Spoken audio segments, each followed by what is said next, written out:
Big news have happened. Let's see, we go to that one. Let's see, yes. Then we have, yeah. So Carlos Sainz finally have done something. Oh shit. No, full screen. And he signed with Williams. I think it's probably the only news you can actually say happened. For now. But yeah, Carlos Sainz now at Williams. I mean, you have some news about... News. Perez have mentioned... I let it talk to him after the... Yeah, the race that he finished behind Max Verstappen. So let's see if Red Bull will go out with some news about that. But for now, Williams will have Carlos Sainz for 2025. Let's see, we should fix my... Let's see, where do we go?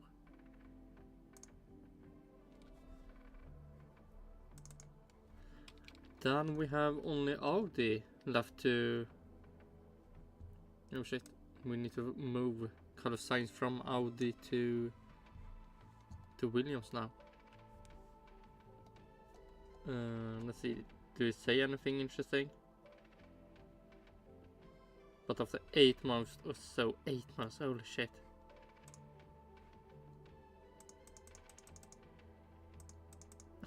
Fuck off. Okay, 8 months. Was it December? So let's see, 1, 2, 3, 4, 5, 6, 7. Okay, so maybe it was before December, so yeah. 8 months. 8 months. Let's see. Wow, set in the... So let's see.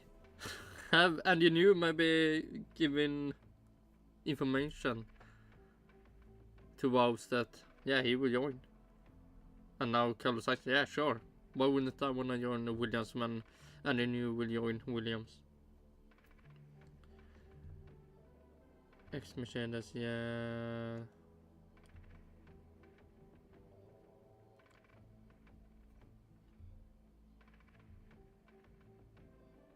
What? First time I spent time with this in Abu Dhabi was tells me exclusively. Just moment after the announcement, we had to run them around the back so they could come upstairs and come to my office to chat without being seen. That was the first time I chatted to all of them, and it was the first time I got to know them. Okay. Nice story, maybe. We connected because the family values which are very similar to my own. Okay, so family first.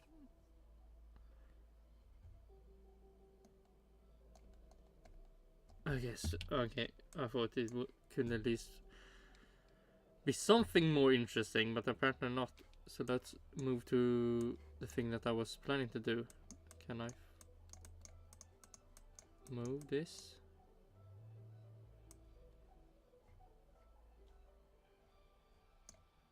The fuck is happening? I want to get... Can I? Please. And then change with to that. Okay. Nice. Go away. Okay. Then we move Carlos Sainz. Man, this would be so much amazing if I change this up. That I stuck with Carlos Sainz to Williams. Because I hope that Andy New will join that. Oh shit. Now we maybe shouldn't look for... Because so Perez did such a bad race.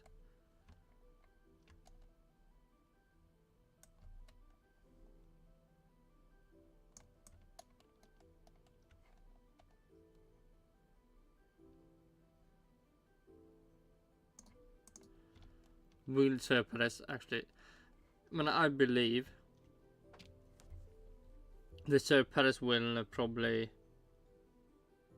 He will probably stay 1 or 2 races after the summer weekend. Or the summer break stuff. And hopefully Red Bull will have some upgrades for the car. So if they see that Max Verstappen, like the upgrades are working, Max Verstappen can get pole position, can win, and he can do whatever, and just score a lot of points. And if Sergio Perez still is doing bad, then I believe he will be out for the out of the picture, and then Ricciardo can get promoted. But if the upgrades are good, and he also good, then I believe Ricciardo will get need to leave Visa Cash Up RB Formula 1 team, so he goes to Audi, and then we have Leon Lawson in Alpha Tauri.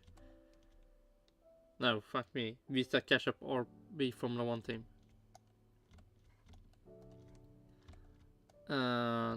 This could be maybe happening,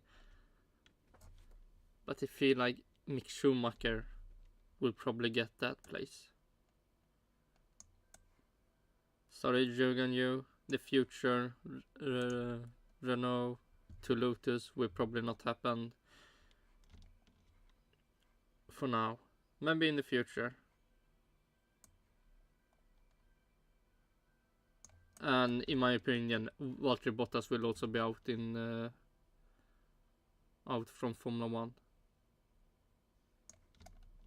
So Logan Sargent, Kevin Magnussen, Jürgen Yu and Valtteri Bottas will be out.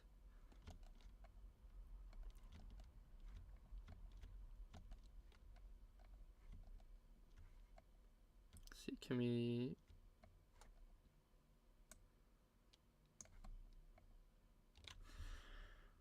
Yeah, I don't... So this will probably be how 2025 look like. So let's see if this will come true. We will save it.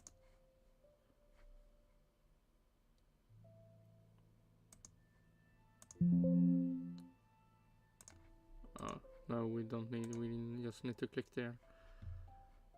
Okay.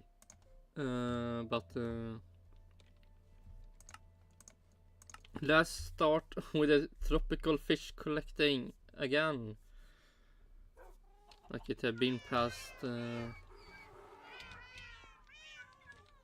don't know how many. I did this one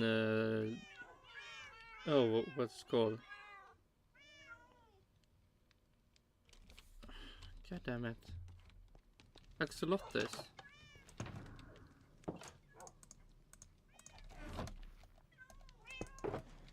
Well, when these stuff come out, I've been collecting fishes. Because, I don't know... I wonder if they say when tropical... when they... Because so many... Let's see, did it say anything when it got released?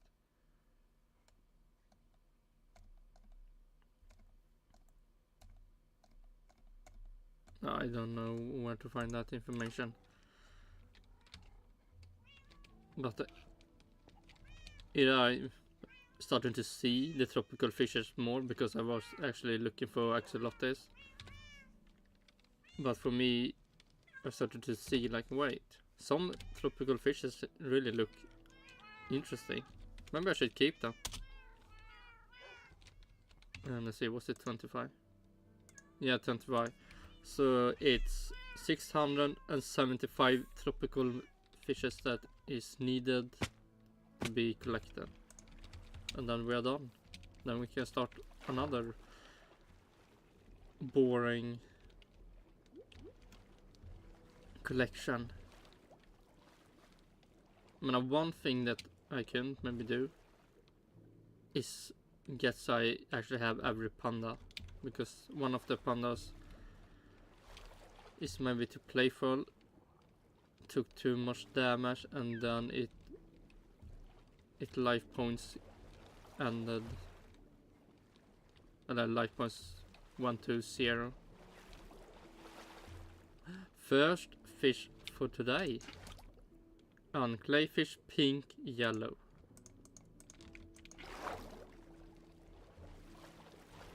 Then we also have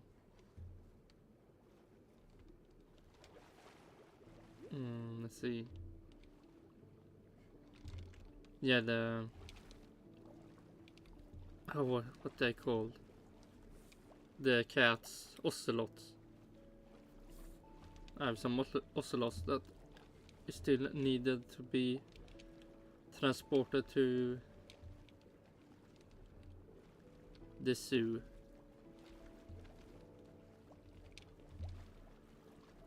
Well, let's see. I mean that. Oh yeah, that also. But okay, so I put Ricardo in the Stake F1 team, Kick Sauber team. But if Perez is bad, I could see him that he will go to that place. Let's see, have Perez been... I'm not... Let's see. Perez teammates.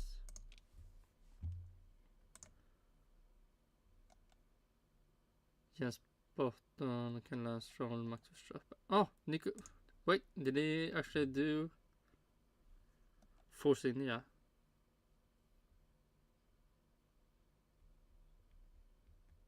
Okay, so he have been a teammate with Nico Hülkenberg. So if Sir Perez get kicked, or oh yeah, that we should look at. One is the Mexico Grand Prix, because they can change a lot of stuff. We need to change back, because we don't need that stuff anymore, at least for now, until maybe one of the P1, the race, yeah, whatever people will, if they mention and I talk about the Carlos Sainz stuff, what will more happen? Who will go maybe to Stake F1 team Kick Sauber? Then we maybe need it. And let's see, 1, 2, 3, 4, 5, 6. Let's say,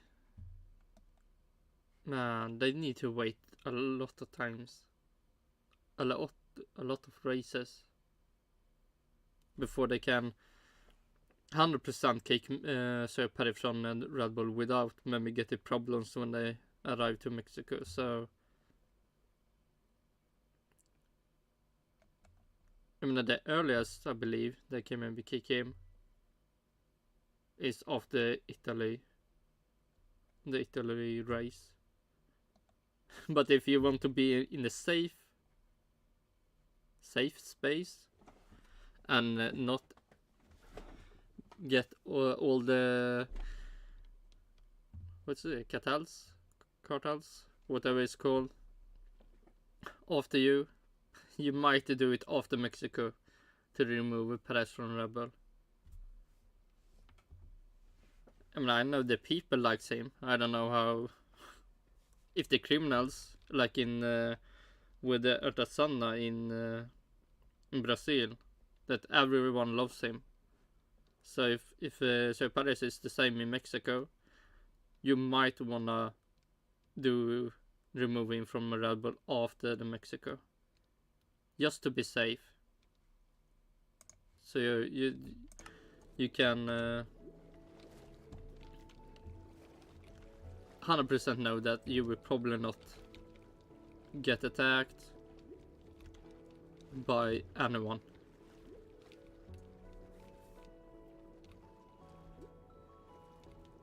But man, I feel like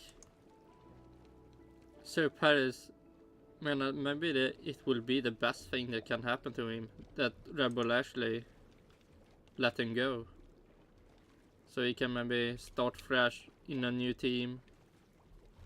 I mean, maybe it's like for the cardio in like it was in McLaren. I mean, the weirdest thing is stuff have been good, and now they aren't. It's like, what?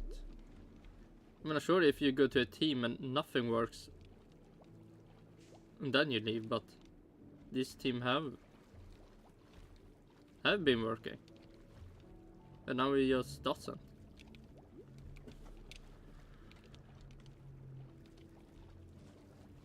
But also, for so long they have waited. Like Perez, I feel like they might still wanna keep him. They just hoping that he will become good. So if that's happened, then Ricciardo 100% will go to Stack F1 Team Kickstarter. But if they want Liam Lawson in a team, and I feel like, I mean, the reason why they signed Tsunoda so fast was apparently they didn't want to lose him to Audi. And then I believe they also did something with Liam Lawson. But it doesn't sound like they want to keep Ricciardo equally much like they did with Tsunoda and maybe Liam Lawson.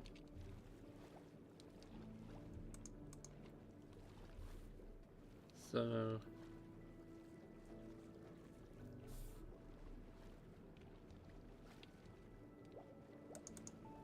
but that's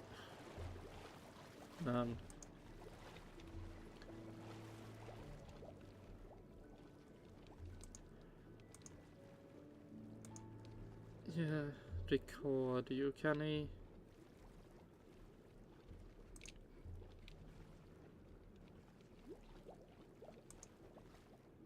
Like Red Bull is in such a weird place.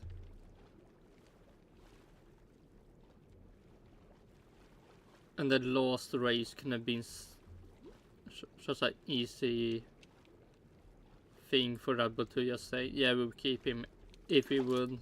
I mean, I finished on podium, won the race, would have been amazing. Like, the qualifying was, I mean, I wouldn't say amazing, but from what I've seen, like all the fucking crashes in every Q1, this was like a miracle, seeing P3 up there with Max Verstappen. And then the race happened, and everything else fell apart.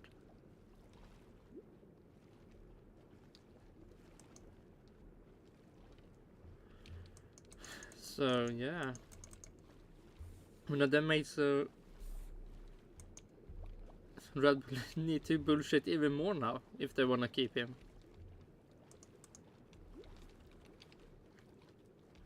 But I feel like if I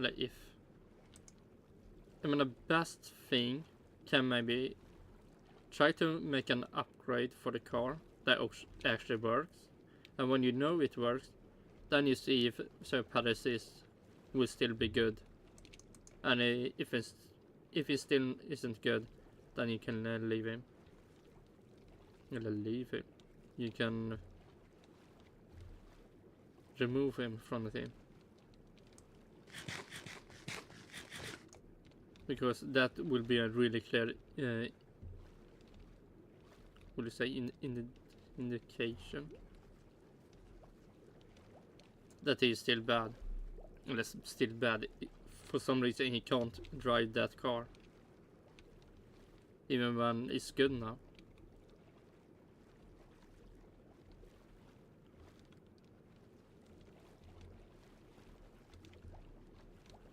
But who knows, the money that he can bring in. is maybe what the investors like more. I mean, there will be something funny. Winning championship or construction ship gives nothing.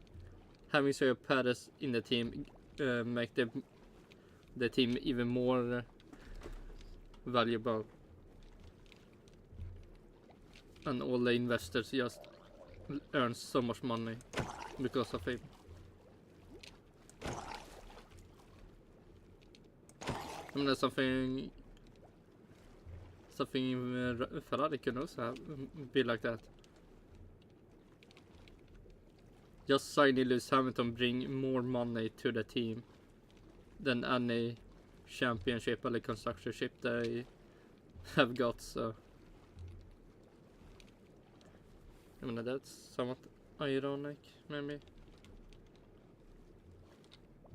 that having a driver gives more money than doing good in the championship.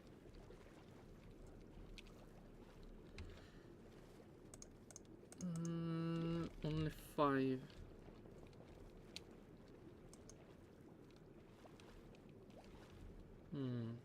I don't know. Is there anything more to say?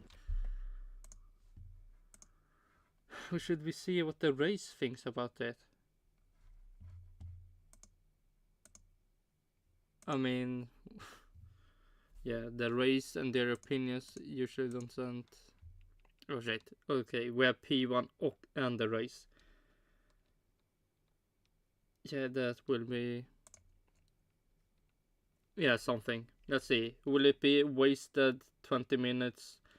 Or will this actually give anything? Let's see. Our reaction to Carlos Sainz signing. Fucking reaction. To Williams for 2025. Hello everybody and welcome back to the P1 podcast with Matt and Tommy, emergency edition. What emergency? A serious emergency. Yeah, it took 8 months, so How dare Williams and Carlos Sainz announce now. I was halfway through a gym workout thinking of Tommy. I wonder why it took so long. Or what was, I mean, I didn't fucking whatever it said about that meeting. I mean, I was that, wow, that meeting. We met the family. Now I can sign the contract. I mean, the only thing I would say could be the biggest reason why Carlos Sainz will 100% sign for Williams. That if he knew and he knew will join the team. Or join by get some shares of the team, so we will be part of the team. The only thing I will say will made him sign the contract. Otherwise, I don't understand why you waited so long. I mean, whatever happened in Williams that made you, yeah, now I can sign for them.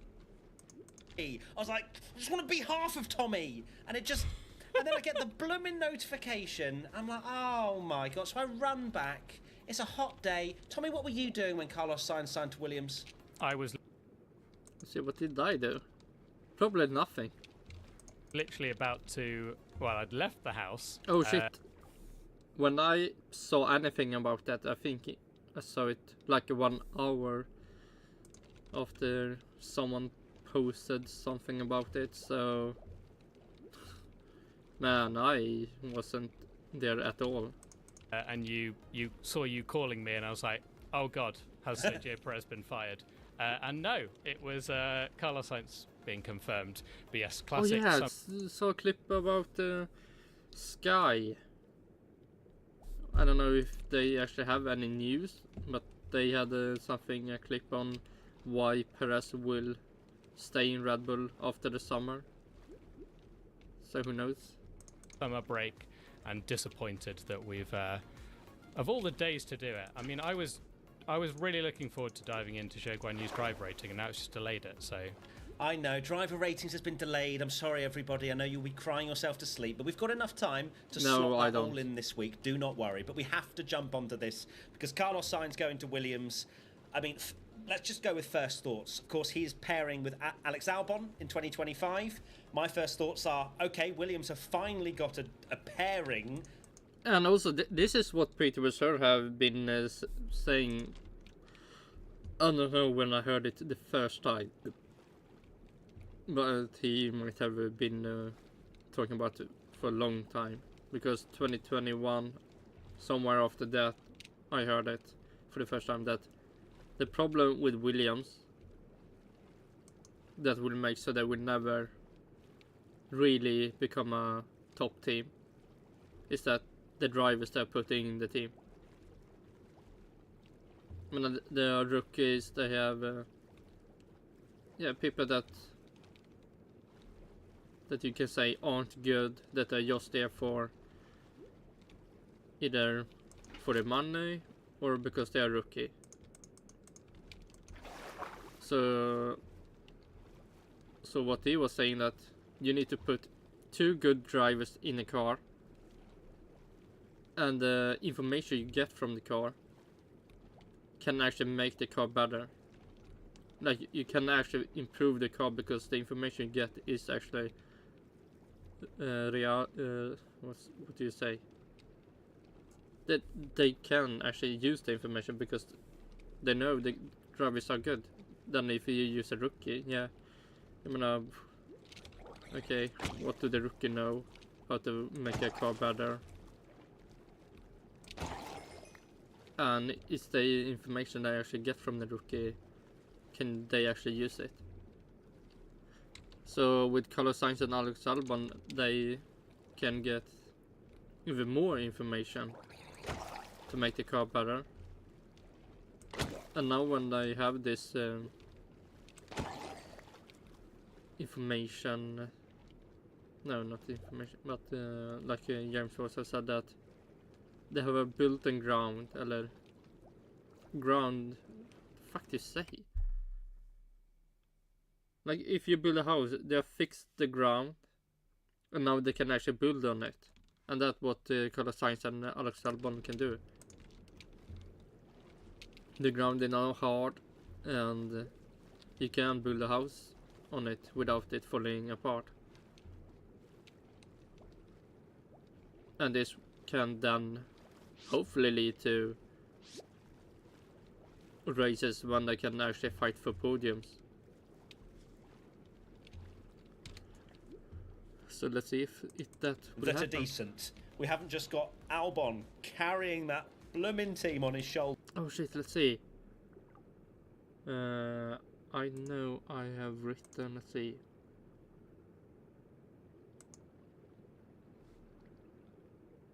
If we go to community, no, the fuck you go more. 2021 a Red Bull fan, yeah. 2022 Ferrari fan, 23 Aston Martin, 24 McLaren, 25 Williams. So, I mean, I'm already prediction I will have be a Williams fan 2025, and when then Audi comes in, I will be hopefully a 2026 Audi fan.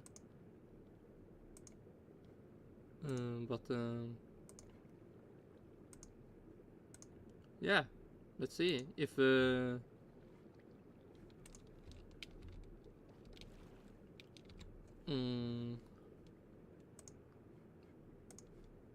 Williams will be a team I will be. He's got a race winner in Carlos Sainz, who is cheering for. You'd have to say near. I mean, I would say yes because I'm already cheering for everything that everything good that happened in Williams. Because my dreams to see stuff happen in Formula 1 is seeing Williams and even Aston Martin up there, and not have this boring dream that, oh, let's see Mercedes up there again. I mean, we really need to have Mercedes up there. I mean, what's more fun to see than Red Bull, McLaren, and Ferrari up there. Let's see Mercedes up there. 100%. We need Lewis Hamilton to be up there again to win races, because that will bring. I mean, that will bring Lewis Hamilton fans back maybe to Formula 1, but not the real fans. I would Form say. of his life. He's been performing incredibly well, and yeah, Williams. When you look at them, wow. Still have less points than Charles Leclerc. That's weird. Wow. Okay, only forward is what I'm seeing there. But with Carlos actually going there, Oh shit! That could be so fucking funny. With Carlos Sainz and Alex Albon, can they, if they make a good car for 2025, starting to outscoring Aston Martin? I mean, that would be so funny that Aston Martin start losing to Williams, and that's just because Lance Stroll is in the other seat. That would be so funny. Immediate sort of emotional Alonso, reaction but is a bit of sadness for him, just purely because the fact that he's going there means he didn't have the options that we maybe dreamed of that he had, or at least they weren't there in the final decision. Because going to Williams, they're not exactly a front runner, but maybe 2026, the Williams domination arc begins. You never know. Yeah, my thoughts were a similar one, that it's a shame for Carlos to be in that team because his talent is above that. Of course. Above what? Above Lewis Hamilton? Above Max Verstappen? Above Lando Norris? Above George Russell? Above Oscar Piastri? Above maybe Kimi Antonelli? Or is he above everyone else that are behind the top drivers? It's when it was announced that Lewis Hamilton was leaving and joining Ferrari, and that Carlos Sainz would be without a drive. Carlos put in probably the best form of his entire career at the start of the season and was doing unbelievably well. And until he didn't. My reaction was, I guess my first thoughts were, Trident. Wow, James Vowles, he can convince anyone for anything, because I don't think there's been a better driver lineup for a 9th placed team in the constructors that only have 4 points and one of the worst teams on the grid. Sure. Because Alex Albon has done a brilliant job. He was one of the drivers of the season last year. Carlos Sainz is in great form as well, and is a fantastic driver. I genuinely think this might be one of the biggest kind of separation between a performance of a team and how good their driver lineup is that we maybe have ever seen, because they are on 4 points in the Constructors' Championship in 9th, nowhere near, I mean, the biggest reason why is because all the other seats, maybe Red Bull and Perez can be questionable, but the other top team seats can be filled, are filled with good drivers. Antonelli can be questionable, so Perez and Antonelli, but Mercedes have Antonelli as the future.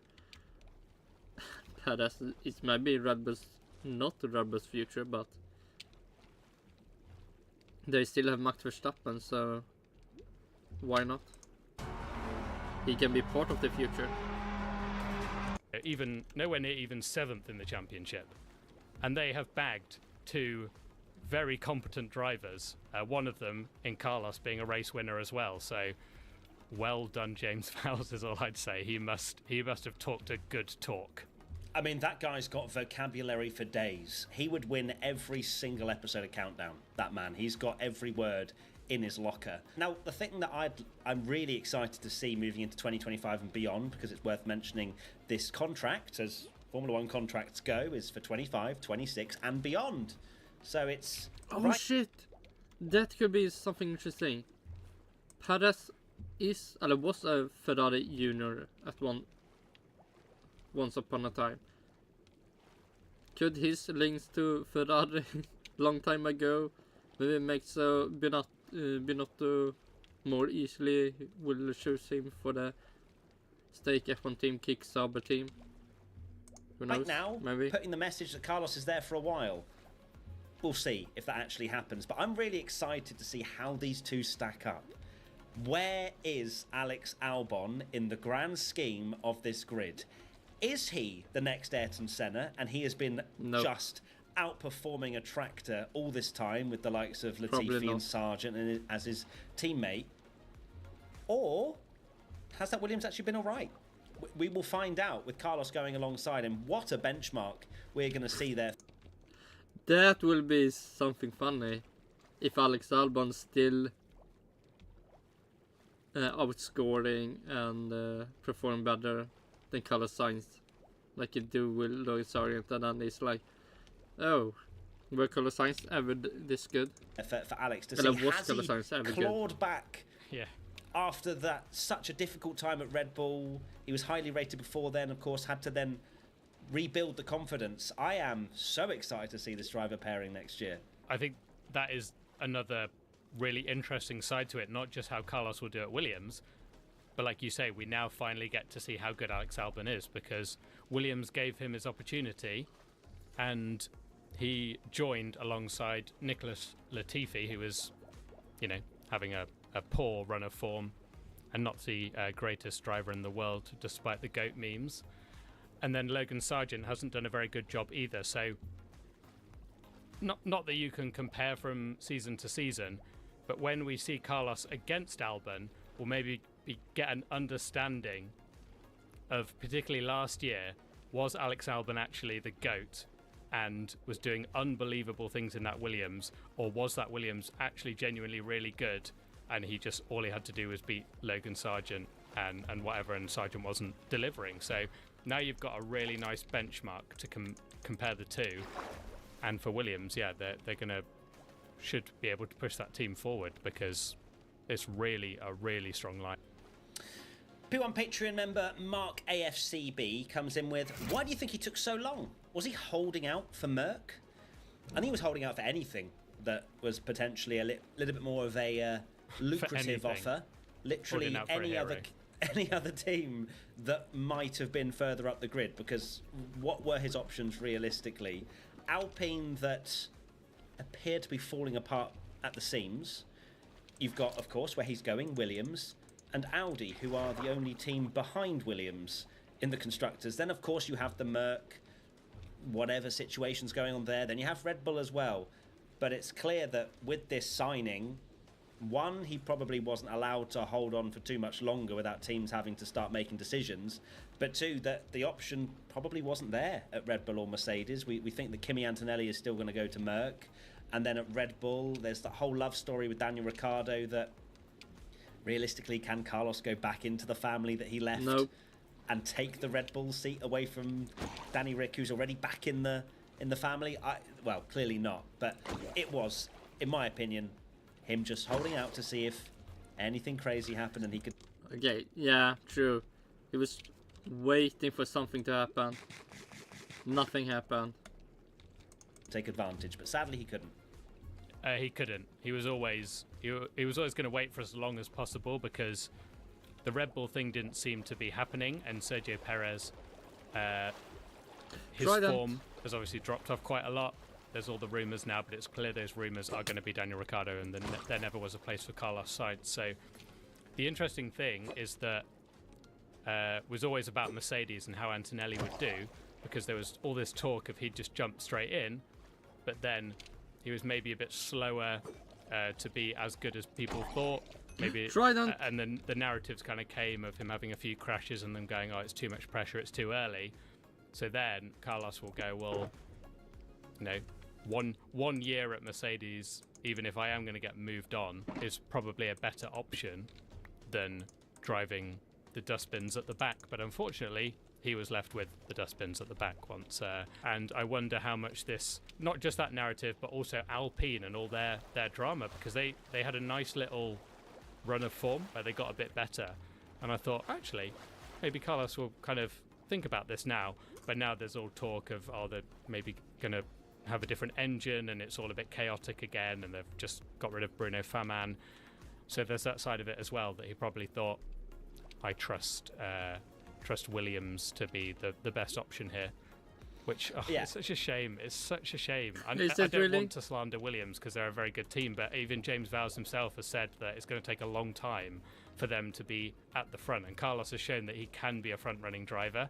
So for us to be talking about him driving for... Yeah, front-running driver, but he will never... I mean, look at... Let's see, did he... let's see...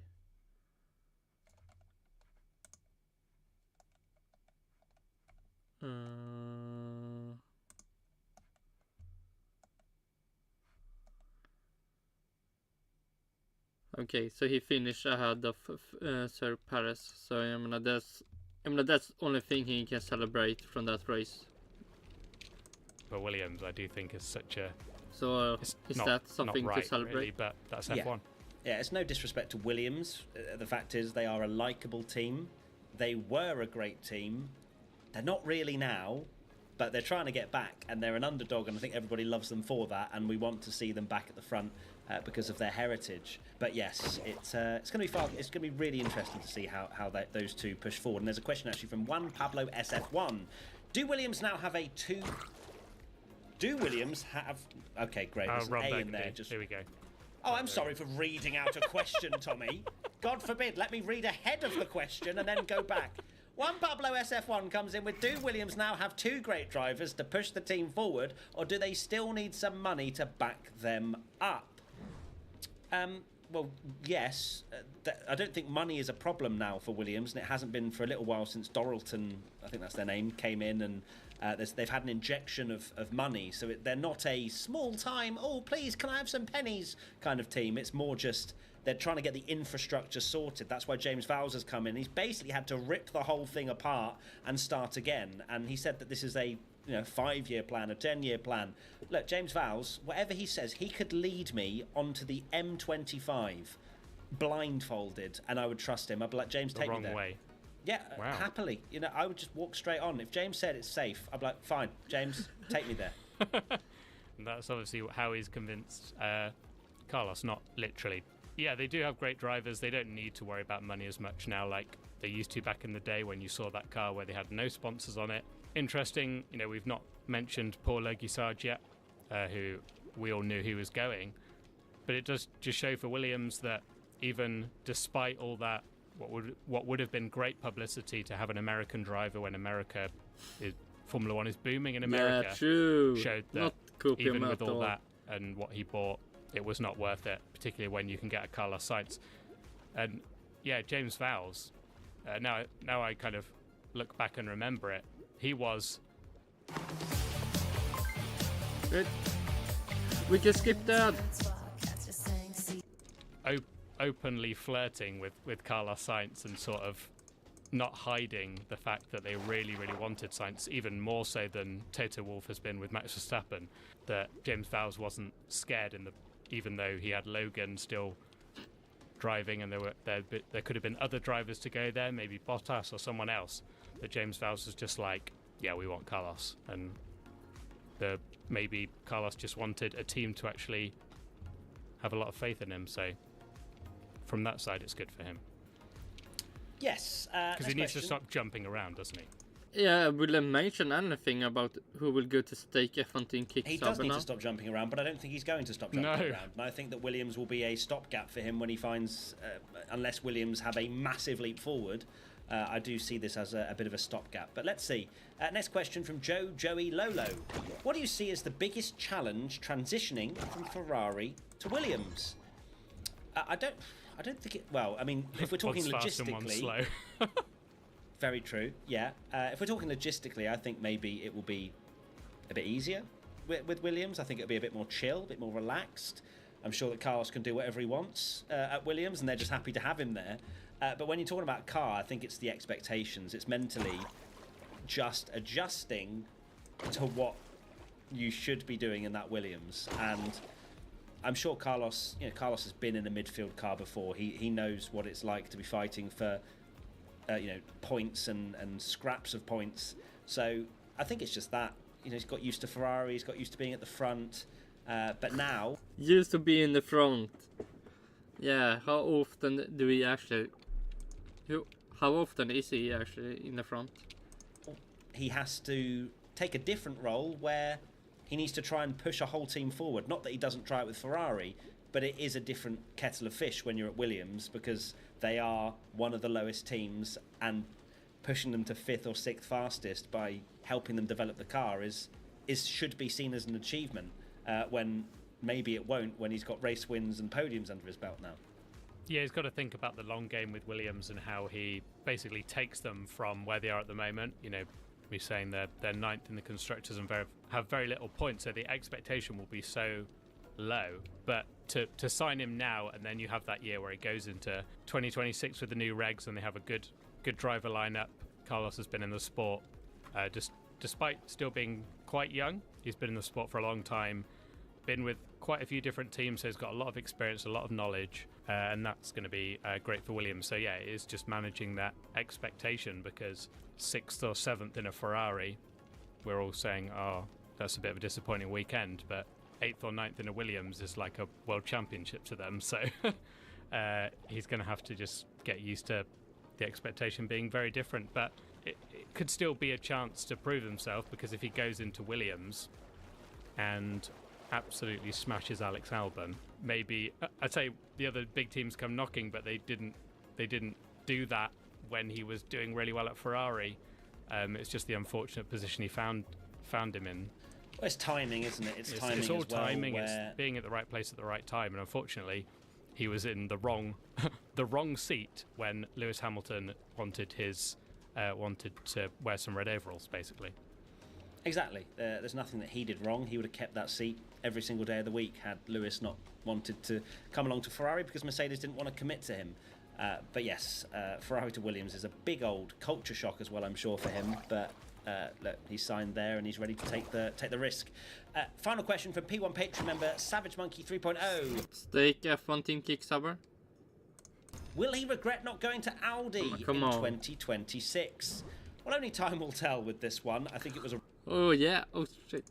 I mean, he could. Stake F1 team kick Sauber. When it becomes Audi, will he regret it?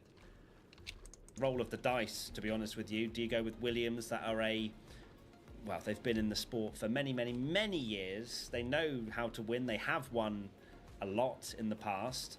Or do you go with Audi, which we all thought was a potential, because of his father's ties with Audi, and it's a big manufacturer as well, Audi coming in. But I think when you look at what Stake currently are, or Sauber, they're in tatters at the moment, and just because Audi are going to be plastering their badge on the team name from 26 does not guarantee by any stretch them being competitive on the grid straight out the blocks.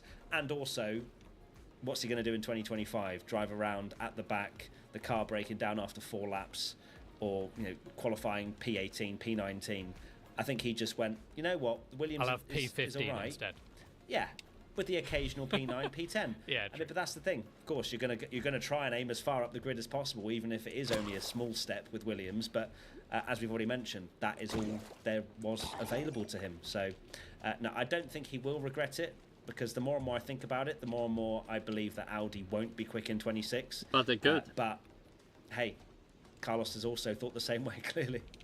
Well, I think that is the most interesting thing about this whole story, that if Carlos Sainz is choosing Williams over Audi, what does that say about the Audi project when his dad has so many ties in that team and works closely with them? It makes me wonder just how, not bad, maybe it's not as alarm bells, but clearly it's more than just the fact that the Sauber at the moment is a bit of a dustbin. He's obviously seen something more into 2026. Lewis Hamilton, I know Mercedes was still a pretty good team then before they launched up to be this mighty dominant team. but obviously Hamilton was convinced because it was the engine regs are coming in. We're building our own engine. It's going to be super. Like, that is not... Clearly, Audi have not convinced Carlos Sainz that's going to be the case, and that is a bit of a worry for them, because Audi should have been that team for a driver to take a risk and go there and you know, they can say... Oh man, Nico Hülkenberg did that. Fuck is wrong with you? He did that. So we're going to be really good in 2026, but no one wants to go there. They've got a whole... Yeah, no... The fuck do you mean? Nobody don't want to go there. Nico Hülkenberg went there. Which is a sideways step. I'm less enthused about Hülkenberg maybe getting that podium after all now. I'll say as well that he's going to Audi. It's certainly looking a lot less exciting than it did, based on the fact that they seem to be getting shunned by a lot of things, and there's not really been much talk and look at how bad Stake are doing at the moment. So yeah, will he live to regret it? Only time will tell. Exactly. And maybe Carlos has also seen that Hülkenberg's going to Audi and thought, well, he's never going to get a podium, which means the car's probably going to be pretty bad, so therefore I'm not going to go there, because he doesn't want to be dealing with any more curses. So, yeah, interesting stuff. All right, well, that is it. We have reacted to Carlos Sainz going to Williams. Let us know your thoughts, whether that's on social media or in the comments below if you're over on YouTube. Tommy, what... So we can say they mentioned somewhat Stake F1 team kick Sauber. But... not enough. Are your final thoughts? My final thoughts are that I feel like this could be quite the crazy summer break now. Carlos has made his move. I feel like the pieces of the puzzles are now going to start falling into place. So. Ooh, so you're telling me there's going to be lots more P1 content over the course of the summer break? So I'm telling you, there will be no summer break. It is all podcast, baby. Okay. I'll just sit here until the next piece of news. Just sit in that chair, and I'll stop recording, and then I'll press record when the next bit of news comes in. Perfect. Thanks, Dad. All right. See you soon, everybody. Lots of love. Bye. Bye.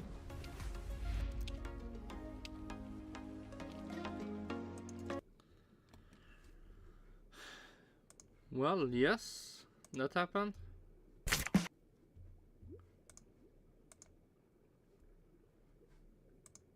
Let's see.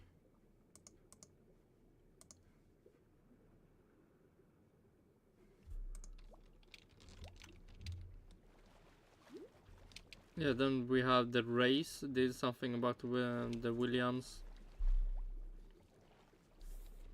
Then we also had the stuff about George Russell. Maybe we get some more clarification on. Hello everybody and welcome. Be quiet.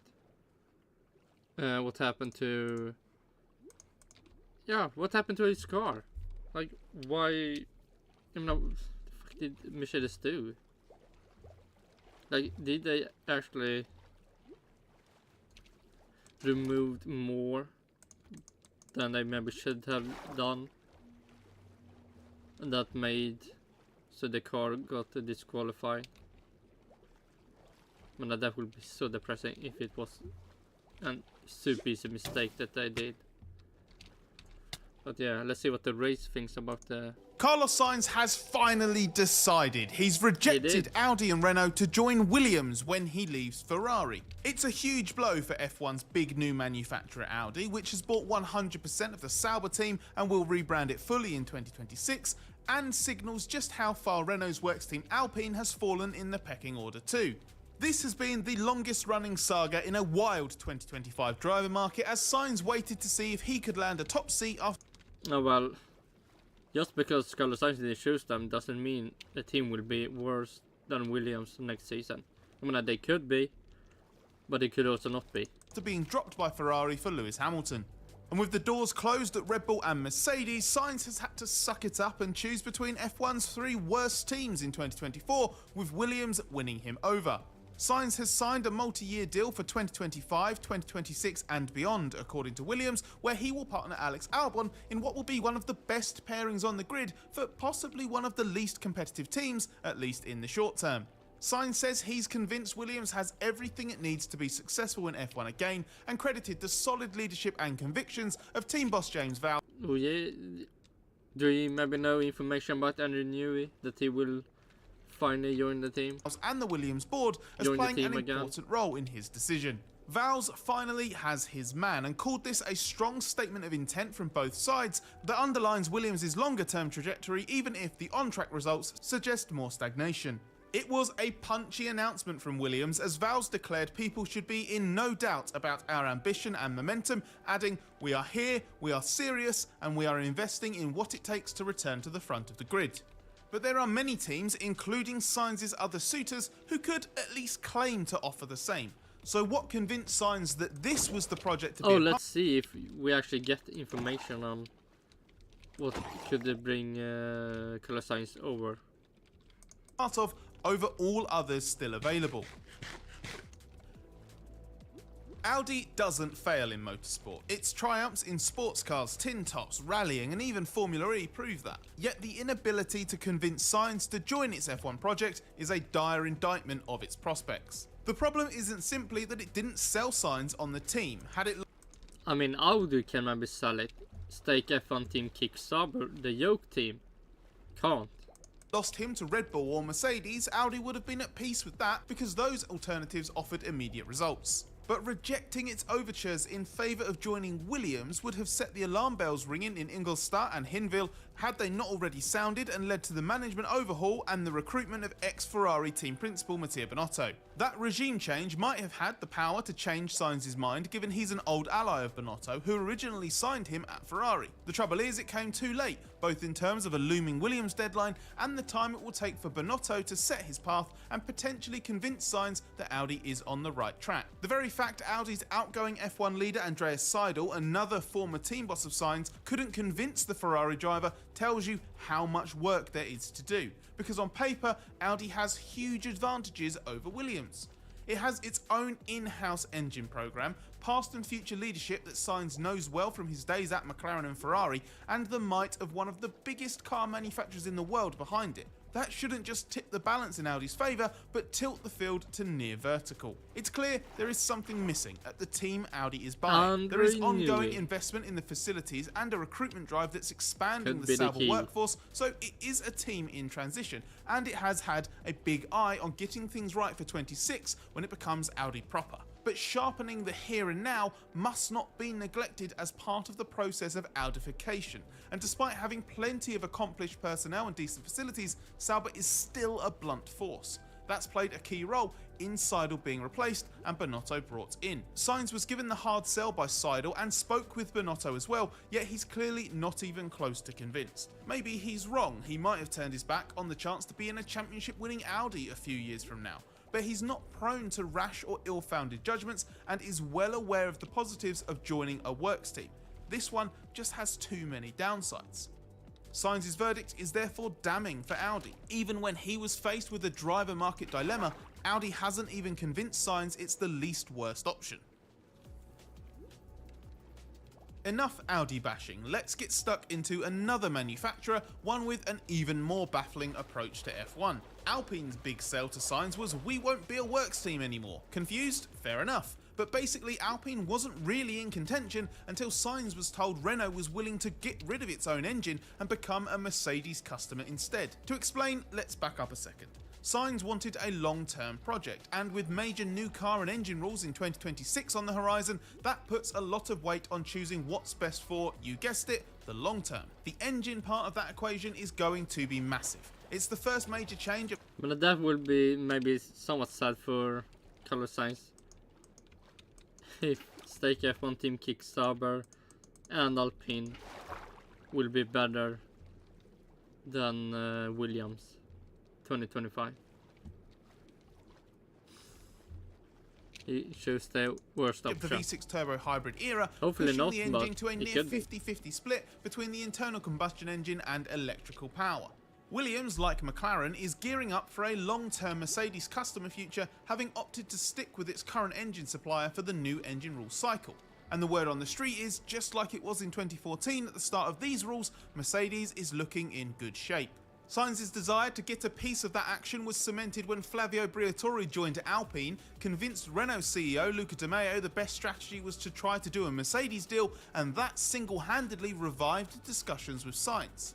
So it was specifically the shift from being a works team to being a Mercedes customer that made Alpine more appealing. That shows how much Sainz valued the engine when considering his options, as well as underlining how unconvincing this team was on its own. Alpine keeps talking a good game about how its Renault engine was looking for 2026, but that's easy to say if you plan on pulling the plug so nobody ever actually finds out. What Briatore's move did achieve was eliminate one of the potential clear Williams advantages over Alpine, which is great until it became clear it still wasn't enough for Alpine to get Sainz, which again says a lot. Frankly, Alpine only seemed to bluster its way into contention by promising quick short or medium term gains. There's potentially a really good team there, but it's being undermined by cack-handed Renault leadership. The Briatore strategy was probably exposed quite rapidly as having little substance and a huge chance of backfiring. And there is the fact that so many people in the paddock think that sooner or later this is all going to lead to Renault selling its team. And with the news last week that team boss Bruno Famin would leave in August, the Sainz camp felt there was far too much uncertainty around that programme to go anywhere near it. Williams has no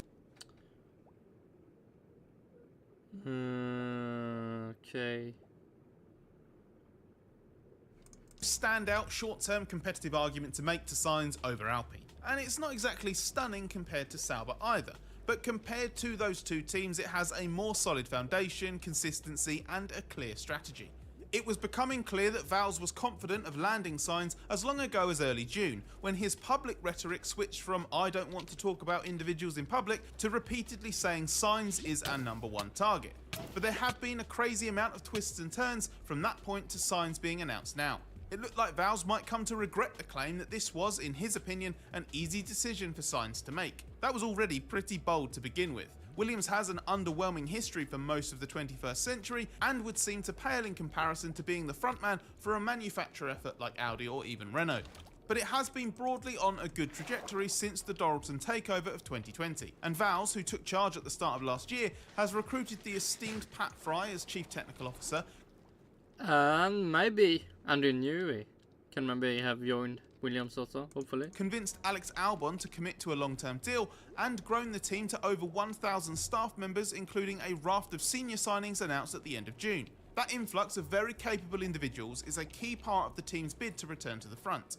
It's not about the onus being on any one department or individual to spearhead the turnaround, although in percentage terms there has been a big effort to expand the aero department in particular. It's really about improving in all areas. Vowles has strong support from the board, which is putting its money where its mouth is. He's growing the team and does seem to have genuinely modernised different parts of it in terms of facilities, systems and working culture. It's long been felt that Williams needed to be dragged kicking and screaming into this century in terms of all of those key areas, and Vowles is making more progress in doing that than those before him.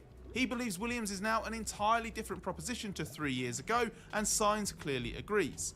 It's not been a straightforward process to come to that conclusion, given Sainz has taken his sweet time and other teams have had various developments either strengthening or weakening their cases. But eventually, Vowles' honest and transparent campaigning has paid off. Maybe, maybe not. Man, all this stuff is just... I mean, everything can just be bullshit. Who knows? So here's the question. Has Sainz they call Sainz say everything why he joined Williams? He backs most in the long term, or the one he thinks is in the best shape now? Honestly, it feels like a, let's say, 70-30 split. While Williams only has 4 points this season, it's been a lot closer to the main action than Sauber. If you were going to guess what car might be the best in 2025 alone, then it might be Alpine. But frankly, the short-term prospects are fairly bleak across the board. Alpine's made more progress than Williams in season, although we have to say it started from a lower base and it should be doing better given it's a works team, and it had a reasonable run of scoring a small number of points, but 2 dismal weekends in Britain and Hungary made things a little bit more shaky. Williams and Alpine are basically semi-reliable Q2 cars that can sniff at getting into the top 10, which Alpine actually did just before the summer break in the Belgian Grand Prix. Sauber wishes it was that competitive. So if you had to race one car in 2024, it'd almost be a coin flip between Alpine and Williams, but the former would probably get the edge. Then look into next year, Alpine's got a better recent track record of producing competitive cars, but it does now have new technical leadership again, so the jury's out on whether its current position reflects the new order or a low point it will quickly recover from as it has in the past. But we should say Williams has some great low-hanging fruit there for the picking, given its current car is so overweight. The Williams was giving away... Williams, like, everything about the team sounds like this could be a future team. Here where you can actually, even if the future will be maybe really low,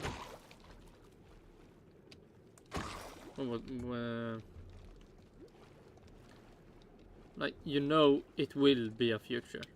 Without the future can be really good, but will it happen? You don't know. Alpine can also be a really good future, but you don't know. Williams at least have a future. You know, it can be between good and better, but you know it will at least be a future.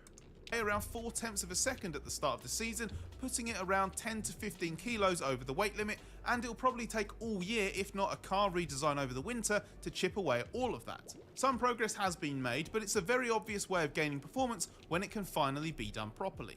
Plus, a lot of Williams' struggles in early 2024 stem from a terrible winter that most likely won't be repeated, as there was a huge overhaul of its systems and design philosophy. So it could make ground quickly in the short term, both over the rest of this season and in 2025. It would be surprising on current form if Williams fails to do better than Sauber next year and maybe even Audi thereafter. The Sauber C44 is lacking in downforce, has sucked the confidence out of Zhou Guanyu, doesn't respond well to bumps, struggles for front end in slow corners and rear instability in the fast corners, and has suffered from a slow development rate. Apart from that, it's a really good car. The bottom line is you'd be really wary about how much progress can be made in the short or even medium term. And what is the future of that team technically, given technical director James Key was hired by his old McLaren boss Seidel. Sainz will almost certainly be better served in Williams colours next year than whatever Sauber's end up being.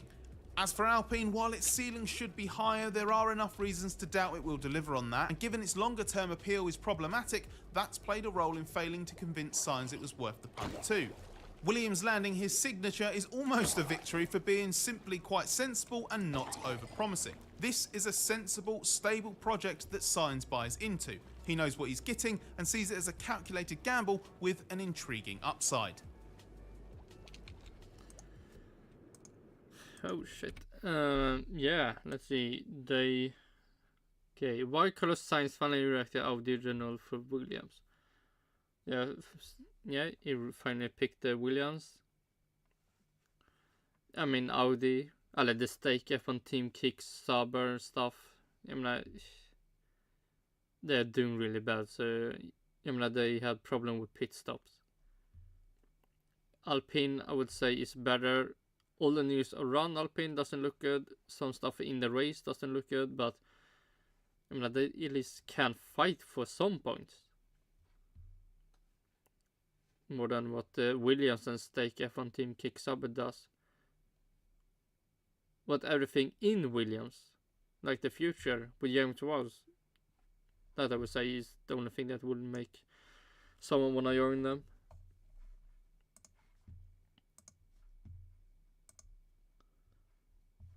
Let's see. Yeah, let's go to the funniest tweets. Let's see if this will be a nightmare or not. Probably a nightmare.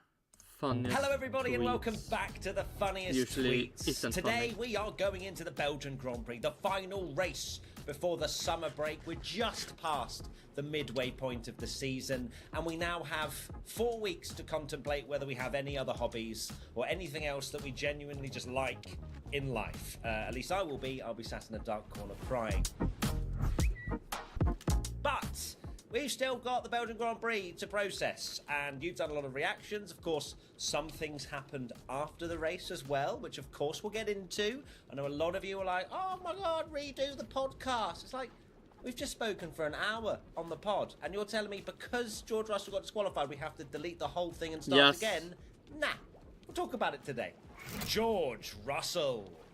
And just like that, we're into a George Russell segment, and that can just please every single one of you that wanted to hear our reactions. Of course, Tommy's not here, but we'll get into driver ratings as well, of course. But George Russell, of course, disqualified after the race for having a 1.5 kilogram lighter car than he should have, which is quite a significant amount below the weight limit. And for Formula One, at least, that is quite a large, heavy chunk. And of course, it was around potentially the tyres wearing a lot, or he was running in clean air and therefore burnt more fuel.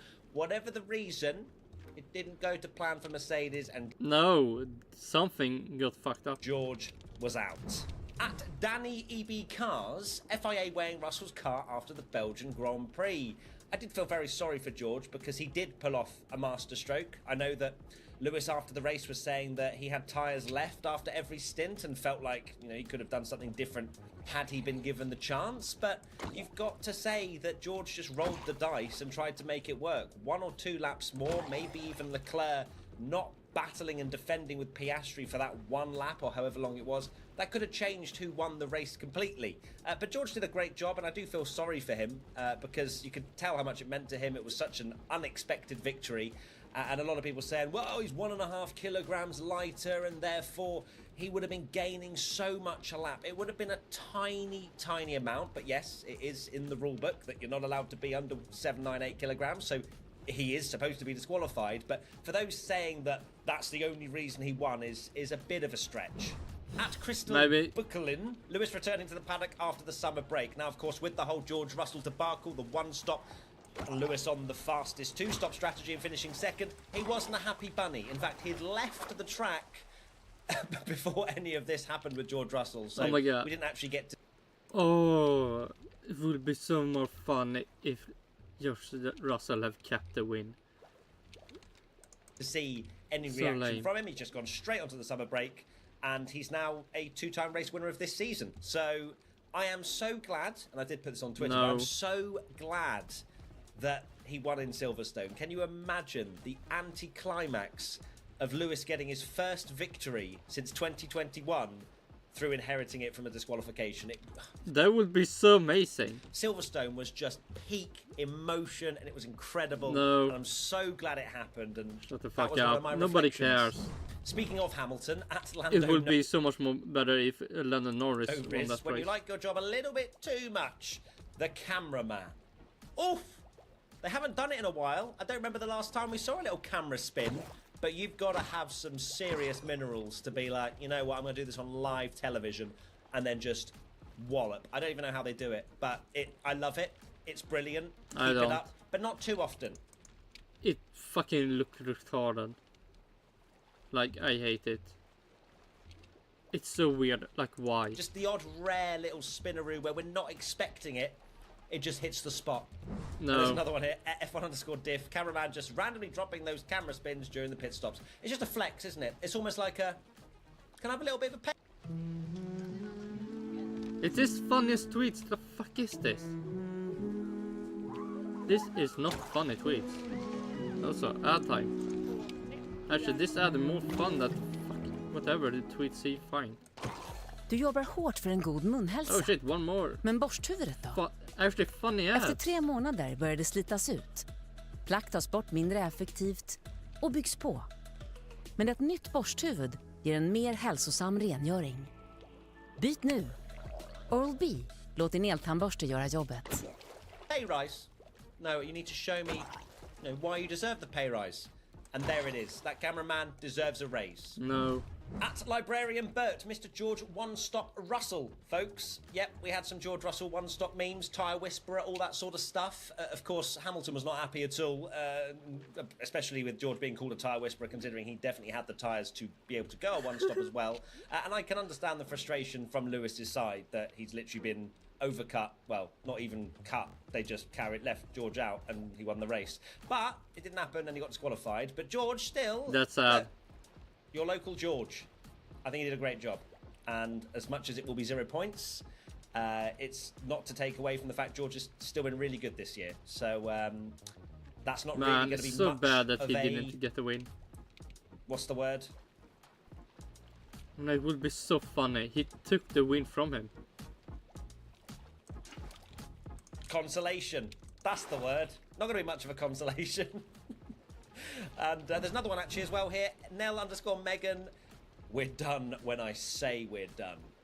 Yeah, because of course I feel like it's so like a driver will have one performance where they just do really well on the tyres, and then they are crowned the tyre whisperer. You have like Perez. Trident, man, so many Tridents. Although not sure how he didn't really whisper too well if his car was underweight.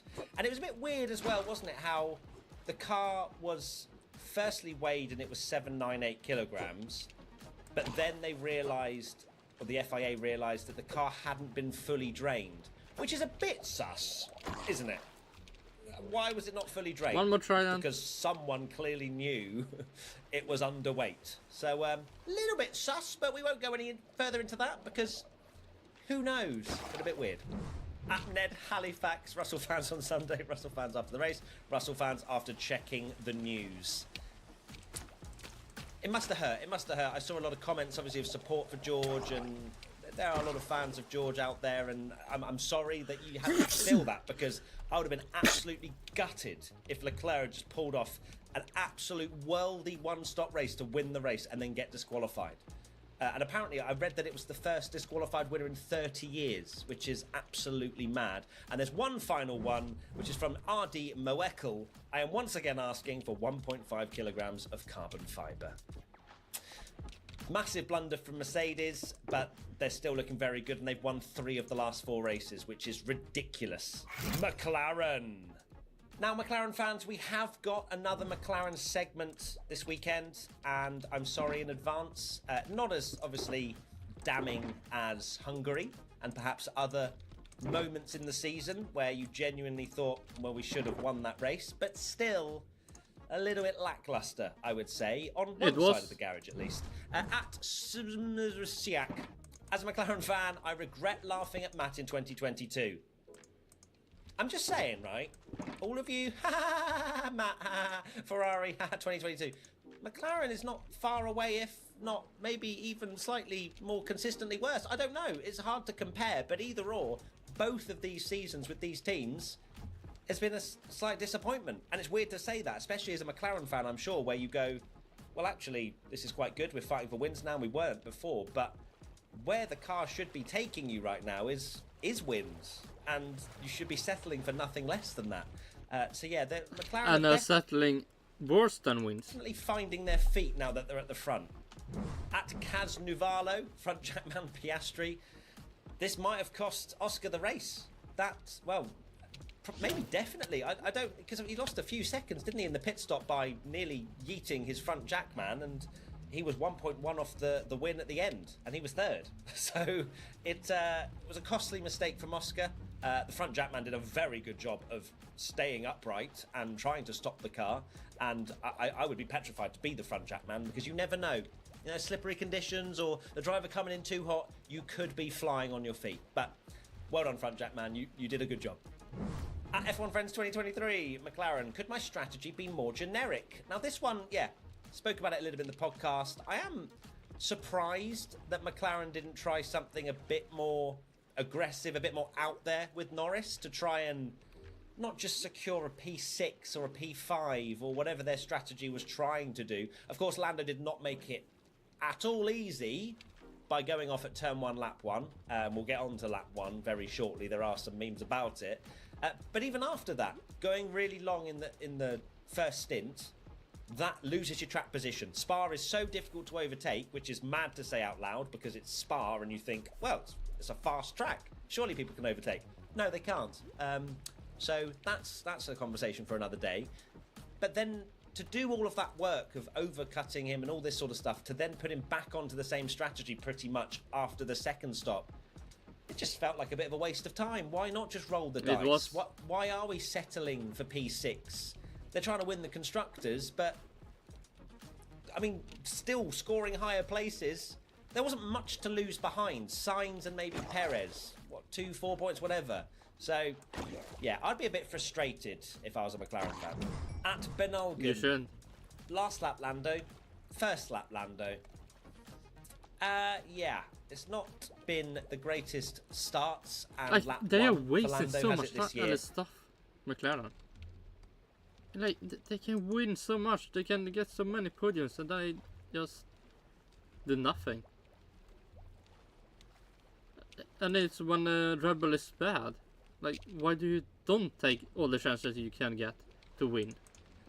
He's got to improve them if he wants to be winning races, and he knows that, right? He beats Also, himself I don't up. know. You can see it This should be funny. I don't see. This is just depressing. in the interviews. I can't think of a better time for a summer break to come where he just can sort of reset. I feel like he's been beating himself up a Yeah, lot. hopefully he will, because this. I mean, after the summer break, maybe Red Bull is good again. Then all races he could have won this season is over, and that will make him even more depressing. And that probably is snowballing now into the next first lap, and then the next first lap, and he's just, yeah. I mean, it was an unforced error on lap 1, turn 1, going wide, losing some positions, and that cost him a great opportunity to maybe even fight for the win. He said himself the car felt great, but it's just little mistakes, and Too many. perhaps he's getting used to fighting at the front, and it's not normal for him. But either or, the first laps, you can't win a race in the first lap, but you certainly can lose it, and we've seen that in the last however many races, that there's been even just too many. It's been feel like every race since they become good, he make a mistake. it's not like some of the mistakes have been tiny, right? He's just been beaten off the line by half a car length, loses the lead, and then he's on the back foot. But yeah, maybe it's in his head a little bit when those 5 red lights come on. At Call Me James, Oscar trying to make conversation with Lewis in the cool-down room. Like, yeah, the cool-down room, I've heard better ones. Oh shit! Don't think I listened enough to know anything. But yeah, it could be. Verstappen podcast. As much as we joke about it, Max Verstappen again. It's an episode 500. No shit! What happened to Max Verstappen podcast? He's not been on the podcast for a long time. The show will probably going downhill. The Max Verstappen podcast. He's a great host. He stimulates conversation, gets everyone chatting, bantering a bit. But when Max isn't there, I mean, look, Oscar and Lewis were just sat there watching the highlights, and Oscar would be like, "We haven't spoken in a while, have we, Lewis? Let's chat." But Lewis is obviously fuming, steam coming out of his ears because his team's just That's so sad that George Russell didn't get the win. beaten him with strategy with his own teammate. So I could get why he wasn't very talkative, but Oscar was just sat there like, yeah, I want the world to swallow me up slightly there. Then George comes in. I've won the race. Alas, he did not. Honourable mentions. At Volley Ray, Red Bull after seeing Sergio Perez going from P2 to P8, which obviously then turned into P7, and Ricciardo finishing P10. Daniel Ricciardo was looking rather happy, wasn't he? A bit bouncy. Maybe it's just summer break, summer holiday vibes, you know, when you used to finish school and, you know, you've got a few months off or a month off or whatever. So maybe it was just that and that he's looking forward to going on holiday. Or maybe he saw that Sergio Perez went from P2 to P8 technically and down to up to P7. And Oh my there god, might be a these chance. memes. Marco was quite, as he always Funniest is, tweets. blunt with his words, and there's going to be a talk about the drivers and what they're going to do. And I think Danny smells an opportunity. He knows he's still the love child. And, well, would you want to see Daniel Ricciardo in that Red Bull? Let me know in the comments. No, Okay. I don't. And whilst you're interacting with the B1 channel, please subscribe. No. I'm going to shout out for a little while. We'd love to hit 500,000 subscribers. I know that there's some of you that haven't subscribed, so please do. It would mean the world I to will me and not. Tommy. We're trying to make this work, and we love you all very much. So please subscribe. Bam Bam 7244 F1 TV show every overtake on Sargent. Stop, he's already dead. Yeah. Wait, Look. did they? Okay, but still not At funny least to we eat. saw some overtakes. Logan at one point, I think he'd had enough, and he definitely swerved to the inside, back on the racing line, then back to the inside again, which is absolutely not allowed. But the FIA were probably like, you know what, he's getting overtaken left, right and centre. We'll let him have this one. But at least we saw, I mean, there weren't even great overtakes, were they? Mainly DRS stuff. But hey, Logan, at least you still have a seat. Oh, I've just realised there's another submission from the same person, but here we are. F1 Friends 2023 again. Missing since the Monaco Grand Prix. Name, Scuderia Ferrari. If found, please return to Tifosi in Zandvoort. Well, actually, Charles Leclerc inherited a podium from pole position, so that's another non-conversion. Is it, what, 25 pole positions now and 6 victories? Yeah, good. Don't want to talk about it. But, yes, Ferrari, I've kind of lost hope now. I think that 2025 is now where we aim for. Yeah, They've just fallen 2025. off a little bit. Their upgrade path clearly hasn't Champion is on. worked. And look, low expectations means you can't be disappointed. So maybe they'll win a race or... No, why would I say that? That's getting expectations up. They're not going to do anything, okay? At the Eric 1997, overtaking is easy here. Is this Monaco? Yeah. It is Monaco. It's not been easy for a while, actually, around Spa. Of course, they shortened the DRS zone, which... At some points, overtaking looked too easy with DRS, and some points it looked like it wasn't even possible. So, I think Spa, the cars have outgrown Spa. It's as simple as that. They're too good around Spa, so there's not actually an opportunity to get a run on somebody, which is what myself and Tommy spoke Also, about. well, funny. This is not funny. It's just depressing that the circuit was so boring. A little bit in the podcast is that there is no room for error. These amazing corners, some of them are flat, so there's no way of making or doing a better corner than your opponent unless you've got a faster car in a straight line. So make the cars more difficult, and then cars like tracks like Spa and Monza and things like that, those will come alive again. Simples. At Tuxness, Max Radio to GP at Hungaroring, Max Radio to GP at Spa. I've never heard Max, well, not even just be calm and composed, but just wasn't played. And I guarantee F1 were there like waiting for a little blow up from Max Verstappen. It didn't happen. I didn't hear one blow up from Max. Probably that's why he don't want. If he knows that if he just try it, they can't do anything. They can't play anything. Then they have nothing to say. And that probably give him more joy than actually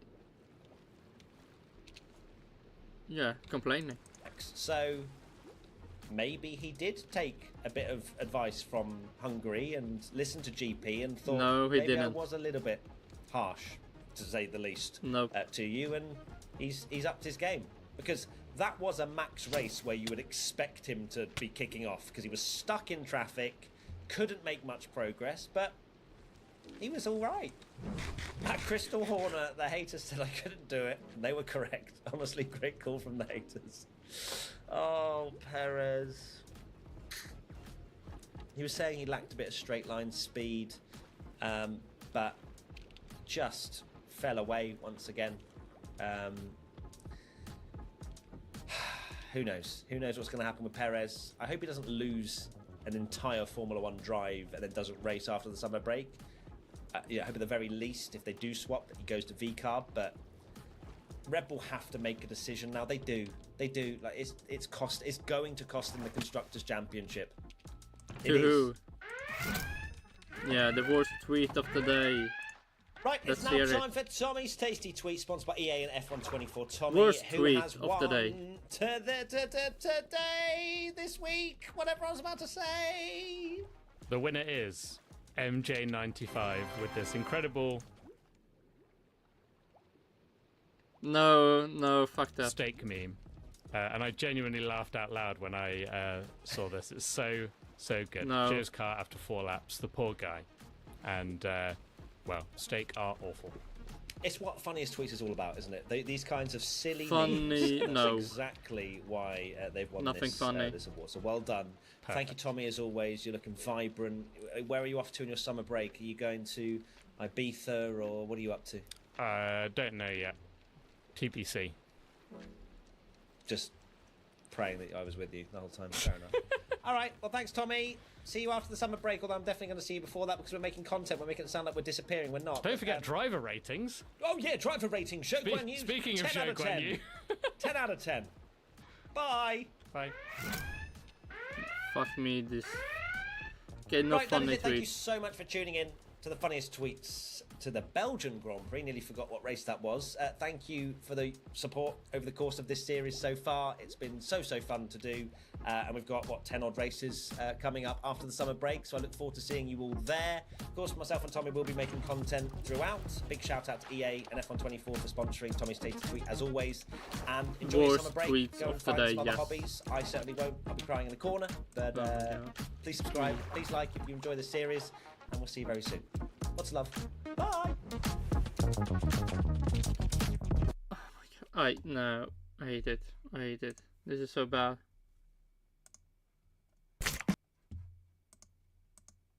Do we actually have anything worth?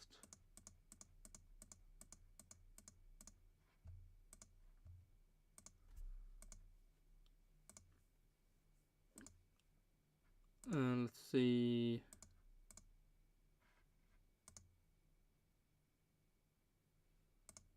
Yeah, we have the last clip. And it's the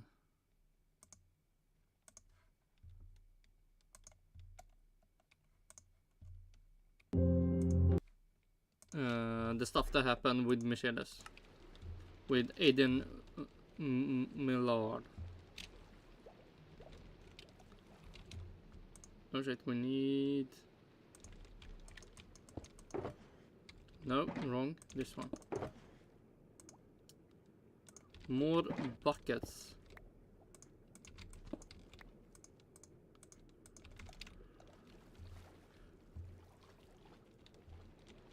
And then we end it.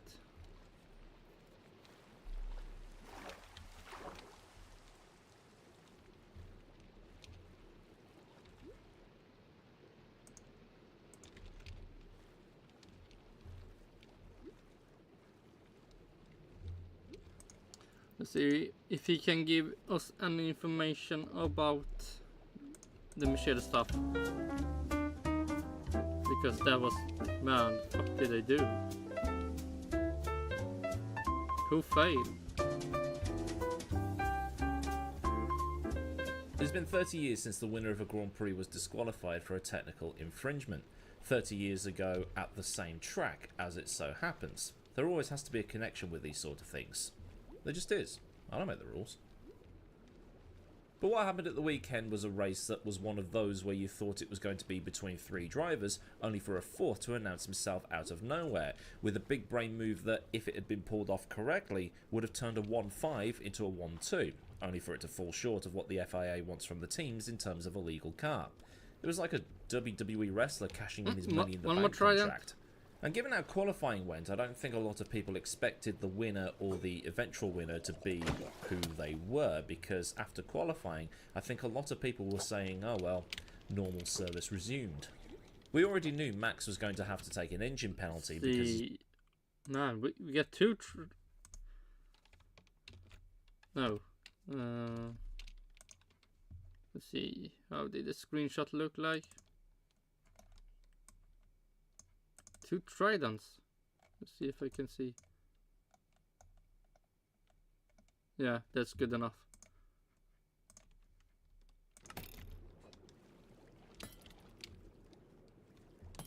See if we can get him it.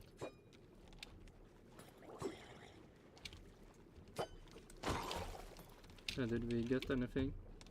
Nope. Can we get a Trident from this one? So this is the second time I see 2 Summit Tridents.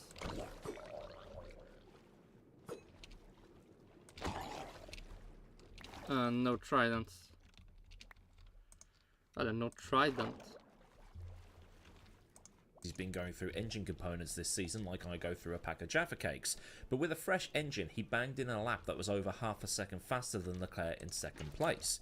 But with the penalty, Maax would be dumped down to 11th and Leclerc would inherit the pole position slot, ahead of Perez, Hamilton, Norris, Piastri, Russell, Sainz, Alonso, Ocon and Albon.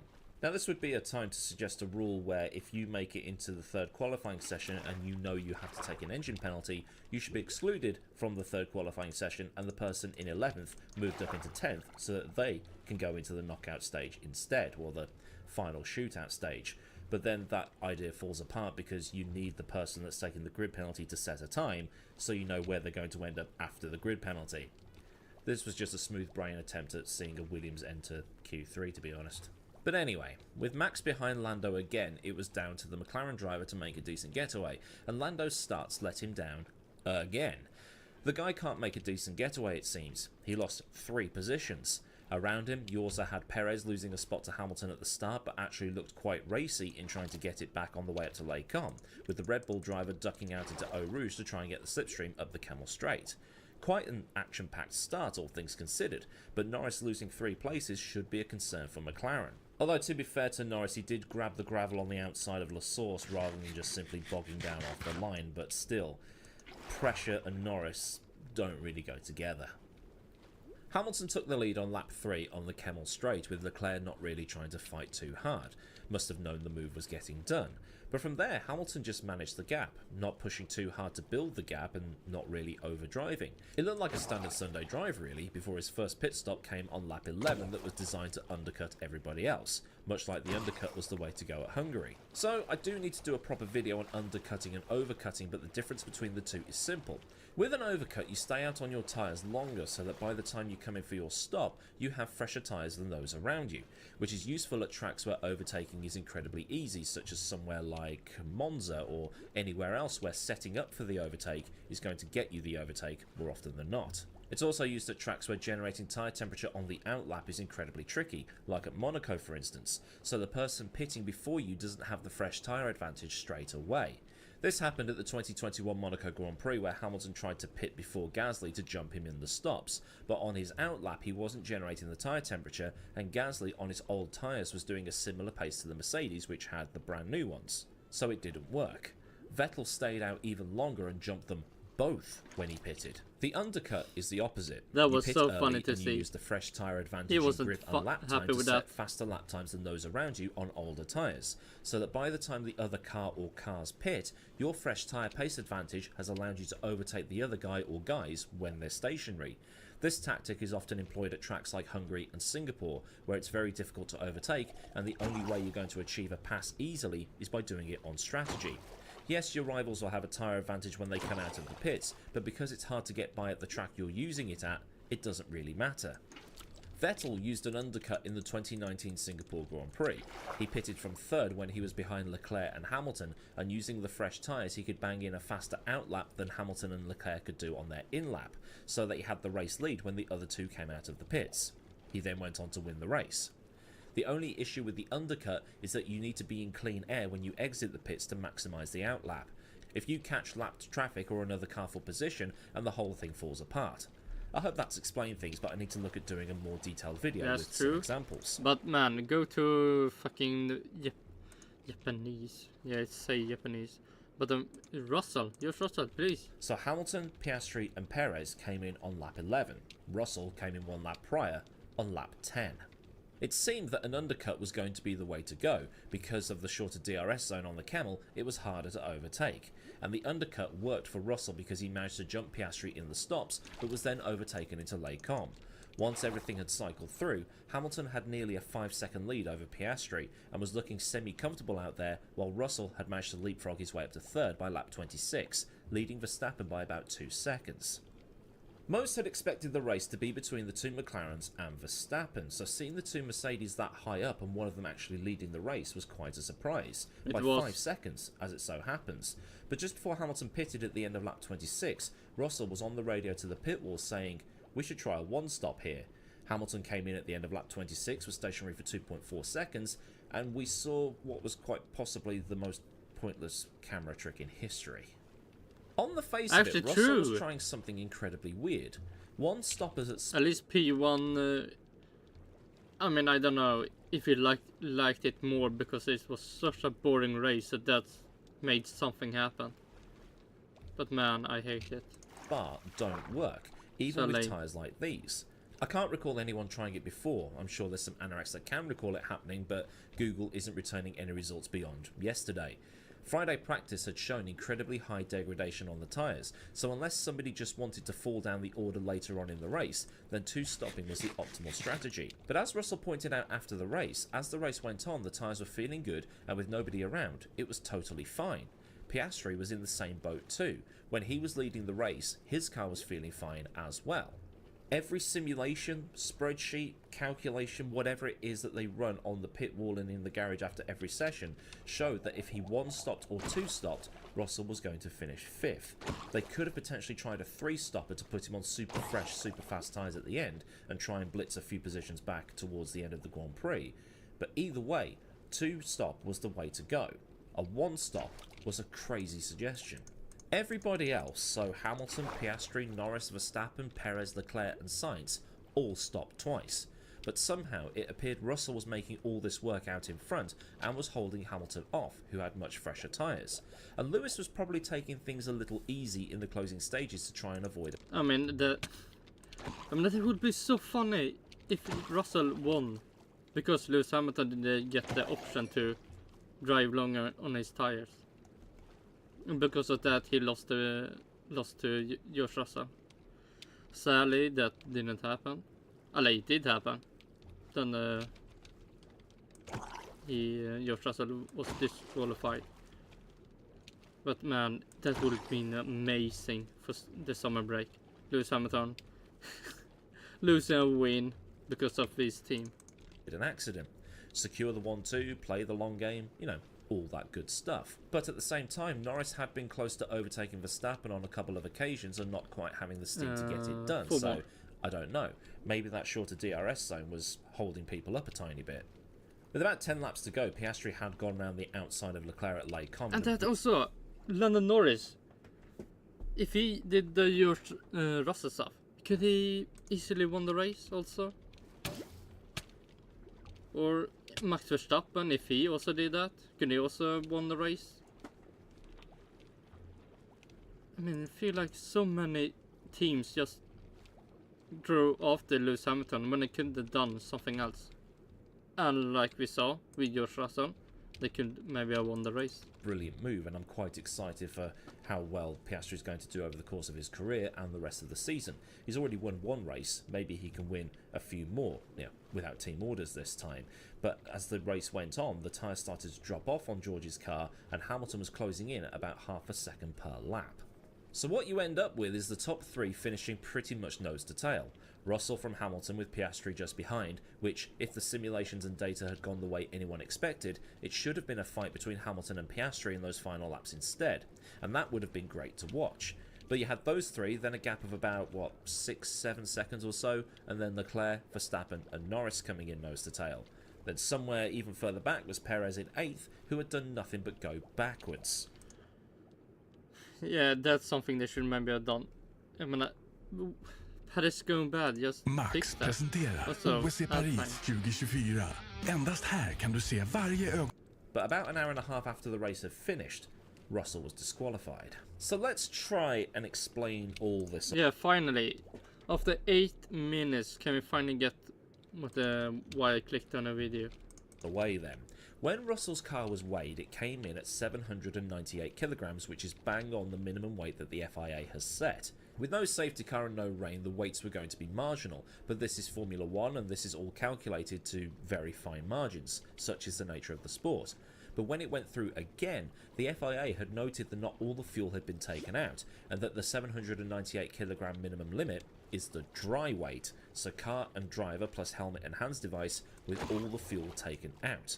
Once all that fuel was taken out, the car was found to be 1.5 kilos underweight, which has pointed towards the tyres on George's car getting far too worn over the course of the Grand Prix, even though he'd still made this one-stop strategy work and held off Hamilton, who had 16 laps. Then I want to know, was it because he used the tyres too much? Was if Aidan, what the fuck is it called? Millward. Fuck me. The tyres on. But still, to lose 1.5 kilos in weight on just the tyres, he would have to have burnt off 500 grams per tyre. Okay, so did the team fuck him?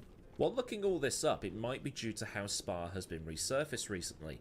The run from Stavelot to the exit of Les Combes has been resurfaced, and the tarmac was some sort of super grippy tarmacy stuff, but not like that automotive Velcro they used at Texas one year. Well, it was closer to sandpaper, wasn't it? Sector 2, which is Les Combes all the way through Rivard. Let's see. Why I'm talking alone? Well, why not? I mean, collecting. I'm trying stuff out. See what. While collecting some fishes and what stuff happened in Formula 1. No Name, Pouin, Fagnes, and up to Stavelot was the old tarmac, and any. And hopefully we'll find out if something happened in. Why George Russell got disqualified. Tyre data used to predict Probably the strategies not, and drop but off who and knows? all those other bits and pieces had been taken from Friday practice because Saturday it had been raining and it had washed all the rubber off. So when the track was green, that high grip tarmac was causing high degradation. As the track rubbered up over the weekend, that grip was still there, but the rubber deposited on the track allowed older tyres to maintain performance without degrading as much. So by just over the halfway point of the race, Russell was able to go, screw it, let's one stop. On top of this, you still had... And man, it would be so amazing if other people did that too. Max Verstappen, Lando Norris, or even Perez. But nope. The older tarmac in Sector 2 that was going to provide tyre degradation similar to last year. So if I'm getting this right, the degradation at the start of the Grand Prix would have been pretty high, and then as the track rubbered in, that degradation then slows down while you still get the grip in sort of sectors 1 and 3. And that's how Russell was able to pull off the strategy he did, but it was his undoing. The reason for the car being underweight is pointing towards two things. Number one being that George burned too much fuel trying to stay ahead of Hamilton and just overcooked things. But this is impossible given all the fuel needs taking out to weigh the car because it's the dry weight of the car that's measured. So the logical explanation with no damage anywhere on that Mercedes is to think that with this super grippy tarmac taking too much rubber off the tyre. One thing to note about Spa as well is that it's the only track on the calendar where they don't do a full in-lap after the race is finished. Instead, they turn into the pit lane exit and then back up the pit lane to Parc Fermé to save time. So there's no chance of driving around to pick up the rubber, from the marbles. While all the other teams would have accounted for that, given that it happens every year and it never changes, there's the prospect of Mercedes being caught out by this new tarmac, the washout of Saturday, and then it just taking too much off as George went through the race. Would George have been able to add an average of 500 grams per tyre to the weight of his car by doing a full in-lap? Probably. I mean, I don't understand how it works. I don't even know how much weight they pick up from the marble. Oh my god, that would be so sad. He didn't do enough stuff to pick up the tires at the end of every race, but all the teams do it just in case, because well, every little helps, as the saying goes. But either way, if you were to look at things between the checker flag dropping and that initial hour-ish after the race before George was disqualified, you'd look at what happened and go, bloody hell, he's played a blinder here. Because let's face it, Mercedes hasn't had a good time over the last 2 years. 1 win in 2022, none in 2023. Now they've got 3 wins this year. Would anyone have expected this after the season opener? Probably not.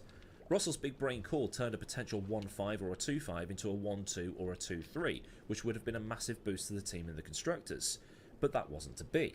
Russell was disqualified for an incredibly black and white breach of the rules which offers no defence and no mitigating circumstances, at least in this specific instance.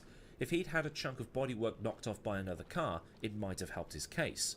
But he didn't, so he was disqualified, which knackered Mercedes' 1-2 celebrations, muted George's celebrations, and moved Lewis up 1 position to take his 105th Grand Prix victory. It breaks the record of 104 Grand Prix wins, which was set in the July of 2024 by Lewis Hamilton. Lewis had the pace, no denying. I mean, somehow, maybe it's because he's got a rocket ship of a car again, because, as we all know, Lewis can't win unless his car is far and away the best on the grid. But George, had he kept the win, would have won through a brilliant call about his tyres. One would have won through being the fastest, assuming Piastri doesn't fluff his stop and other factors, and the second would have won it through being a genius. As such, it wasn't. But the social media posts never disappoint. People saying that for once Mercedes sabotaged George, some saying that Lewis got the win he rightfully deserved, or words to that effect in the end.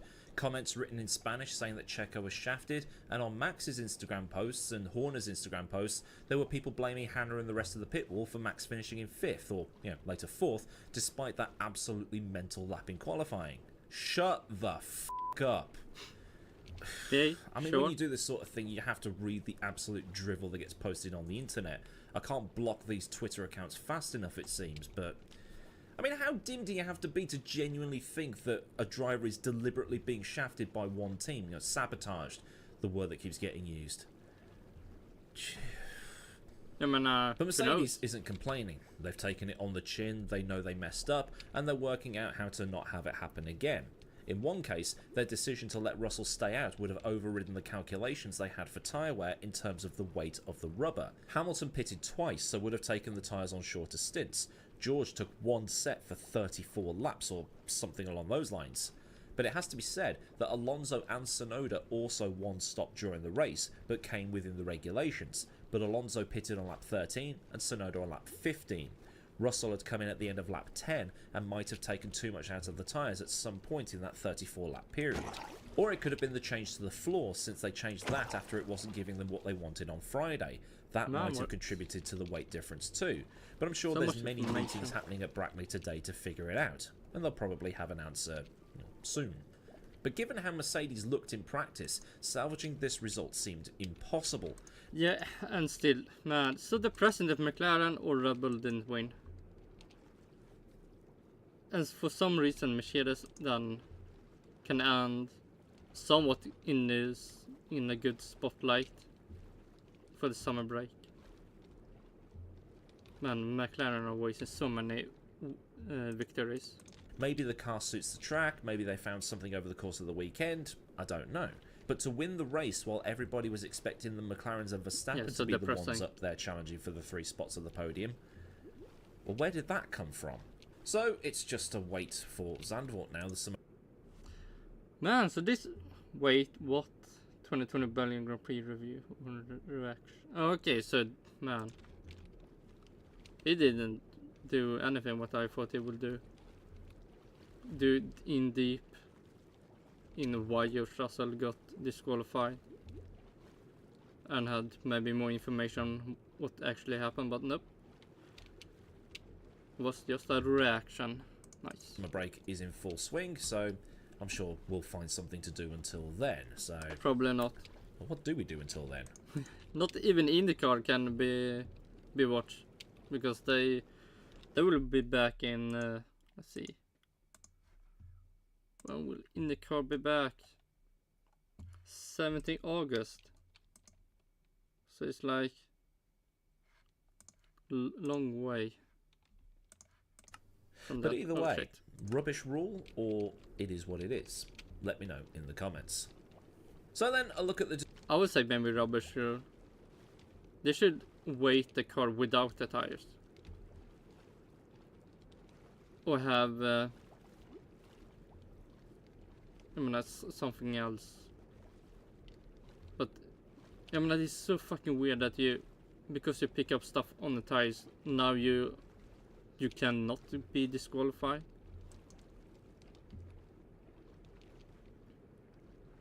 And because you use the tires more, you can be disqualified. I mean, that's weird. Disqualification for George Russell at the 2024 Belgian Grand Prix. If this has been interesting for you, then do like the video so I know a good job was done. And for more like this, get subscribed with the bell on so you never miss out on anything else to do around here.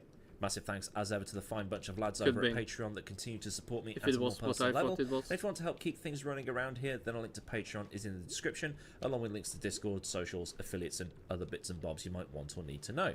There's also super thanks if you want to buy me a coffee, or there's memberships if you don't want to do the whole Patreon thing, but still support in a Patreon style. So until next time, I've been Aidan Millward. Have a great day wherever you are, and goodbye.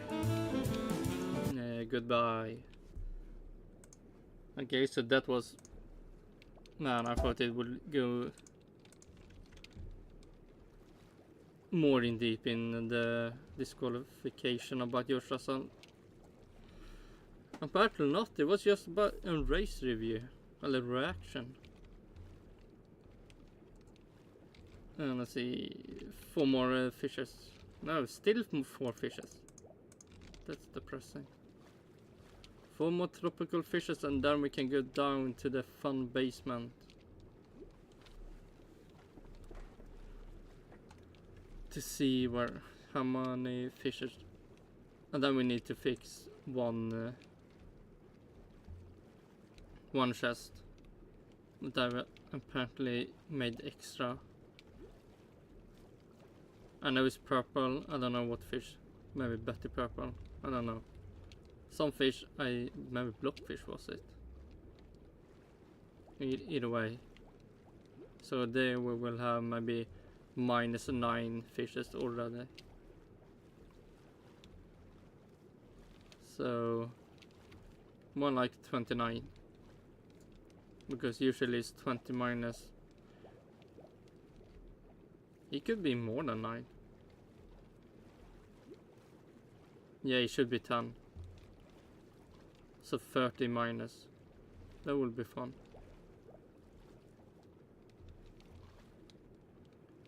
Collecting 40 fishes and then go -30.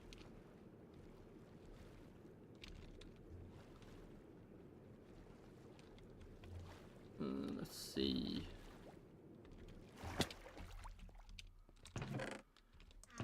Have anything more fun happen in Formula 1? Let's see. Have anything more than color Sainz? Probably not.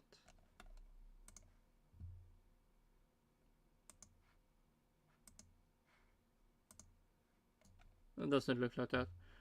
Let's see. Have anything else come out? Nothing for Autosport. Holy shit. P1 and the funniest tweets can for some reason never be funny. I mean, like Kym Illman did something about disqualify, but he has taken photos, so he will probably not have inside information. Maybe he will. Probably not. Let's see, should we...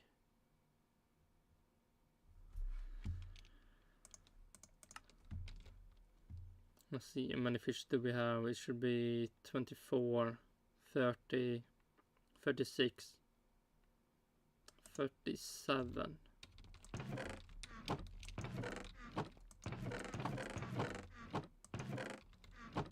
37. Now I want to collect more before I go down.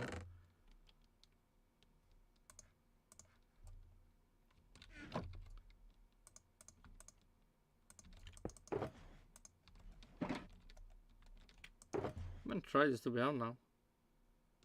8 tridents.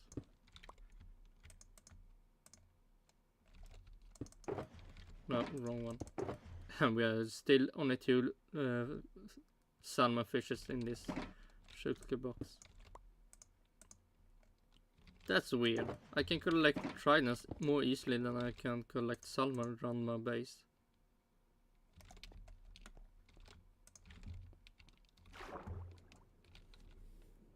I mean, I have seen many times salmon be spawning. Had I updated that salmon can't not spawn anymore around my base. But I usually spawn salmon here. But it have not done that in a long time now. I mean, a zombie with a trident spawn more frequency, or what do you say? More often than fucking salmon. That's weird. Also, so often tridents have spawned today, I believe. I mean, free trident zombies. Feel like they have a bug with the trident zombie appeared again.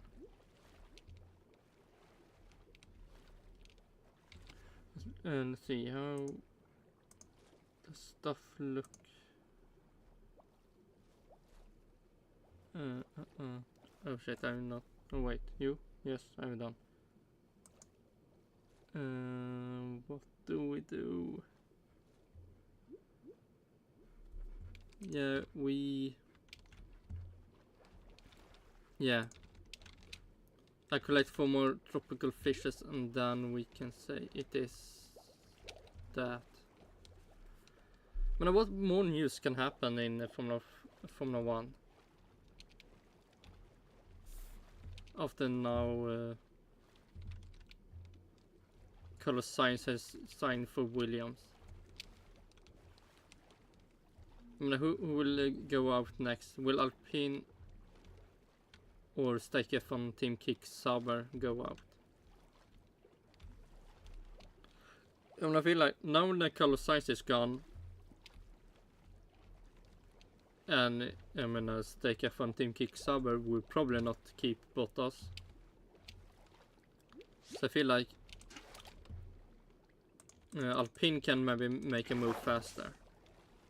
And hopefully they will pick Mick Schumacher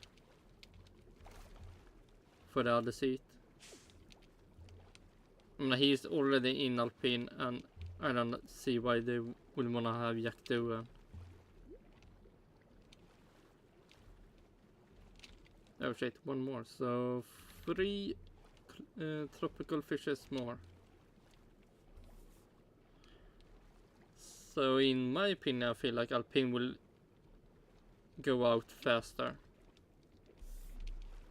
Because if, I mean, this is a big if what Red Bull do. But whatever they do, I feel like Stake F1 team Kick Sauber, they maybe lost the chance to get Carlos Sainz. But they can maybe sign either Ricciardo or Perez. In after whatever Red Bull choose to do. Do they want to keep Perez? Then they maybe can sign Ricciardo. Or if they sign Ricciardo to Red Bull, then maybe they, if they want, sign Perez for Stake F1 team Kick Sauber. And from the information I've seen, Hulkenberg and Perez was teammates in Force India and one season in Racing Point, I believe. Let's see, do I have that up still?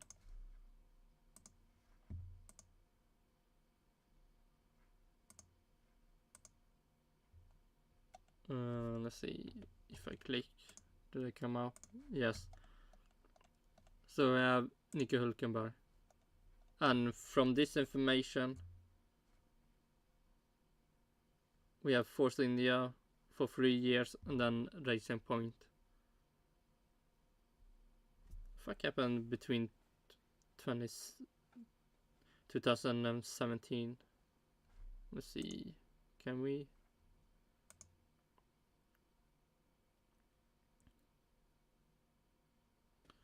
Okay, 2019. But no. What happened earlier? Ooh, this is really early times. Sauber times. No shit. Okay, so Hulkenberg got removed. And then Esteban Ogone got into that place. And then Lance Stroll took that place.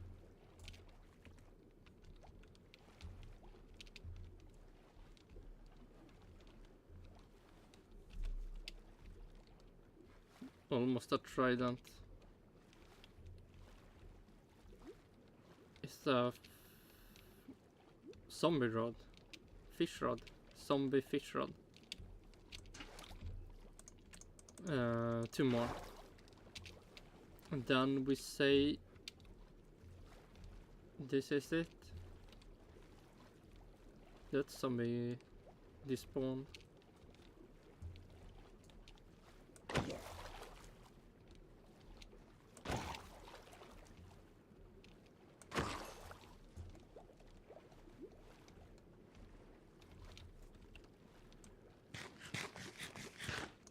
Let's see. The only let's see. I mean, you can say Red Bull and Visa Cash Up RB Formula 1 team. They need to pick the second driver also.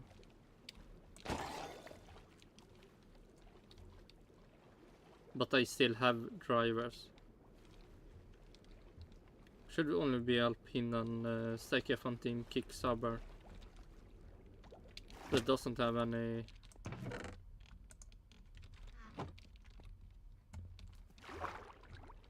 second driver, eller a driver in one of the seats. Oh, wonder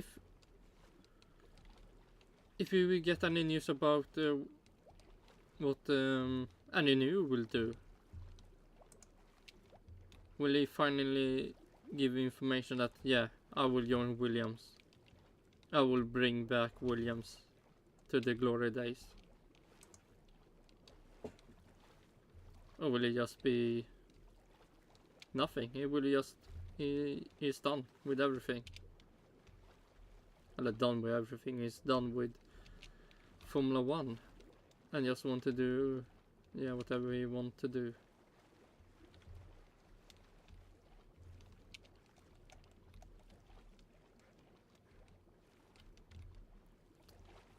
Wonder what Binotto will succeed in Stake F1 team Kick Sauber. What will Alpine do with all the people that are forced to leave, I'm guessing.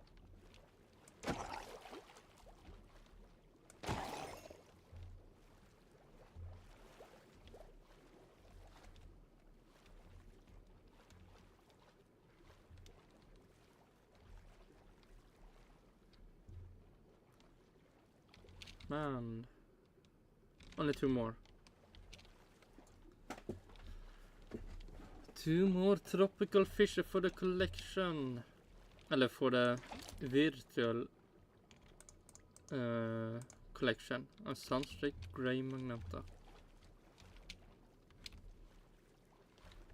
Only 1 more.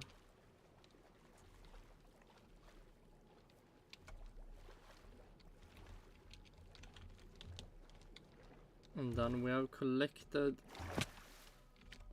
it should be 24, 30, 36, 40, 41.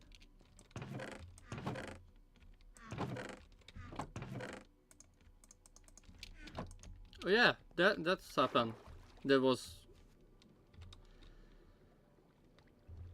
100% amazing, I would say. House of the Dragon, Season 2, Episode 7. A lot of stuff happened in that episode. We got the new Dragon Riders. What more did we get? I feel like it was almost only that. Actually, you mean a lot of stuff happened, but you can more or less say that happened. Oh shit, we need to...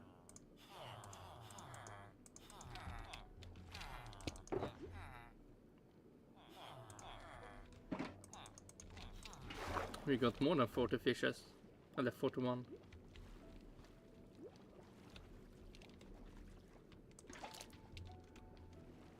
I mean, it started with the Queen talking to the Dragon Rider that she met, well, heard about.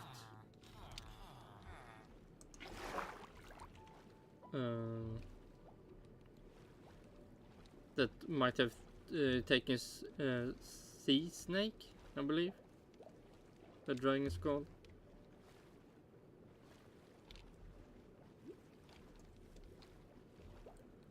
And that's also part of getting a new dragon rider.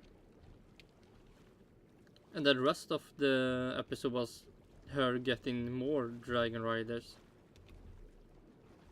to join the black side against the greens.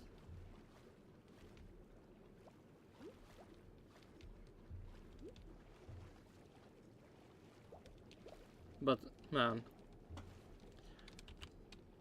a lot of cool stuff happened in that show. I like that episode.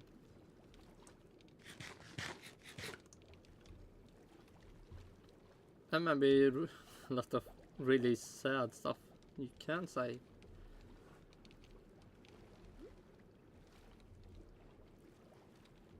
A big genocide on Targaryen might have happened.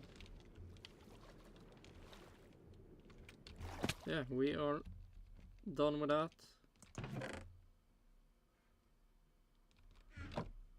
And let's see.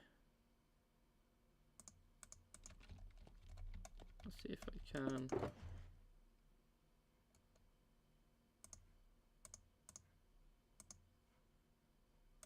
So we get somewhat free space. Let's see, can I? Yes, I can.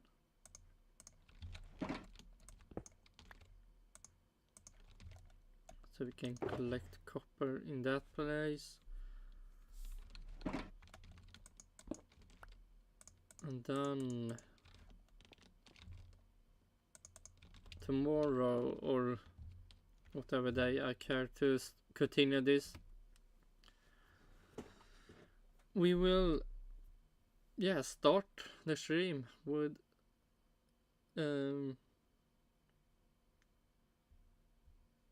go down with the basement and place the fishes down. And yeah, man, before that happens, more news in Formula 1 happens. More news like this stuff happens. Instead of talking about Carlos Sainz joining Williams, who we maybe talk who will join Alpine, who might join Stack F1 Team Kick Sauber, who joins Red Bull, who joins Visa Cash App RB Formula 1 team. Yeah, maybe news about what Andy New will do. But until then,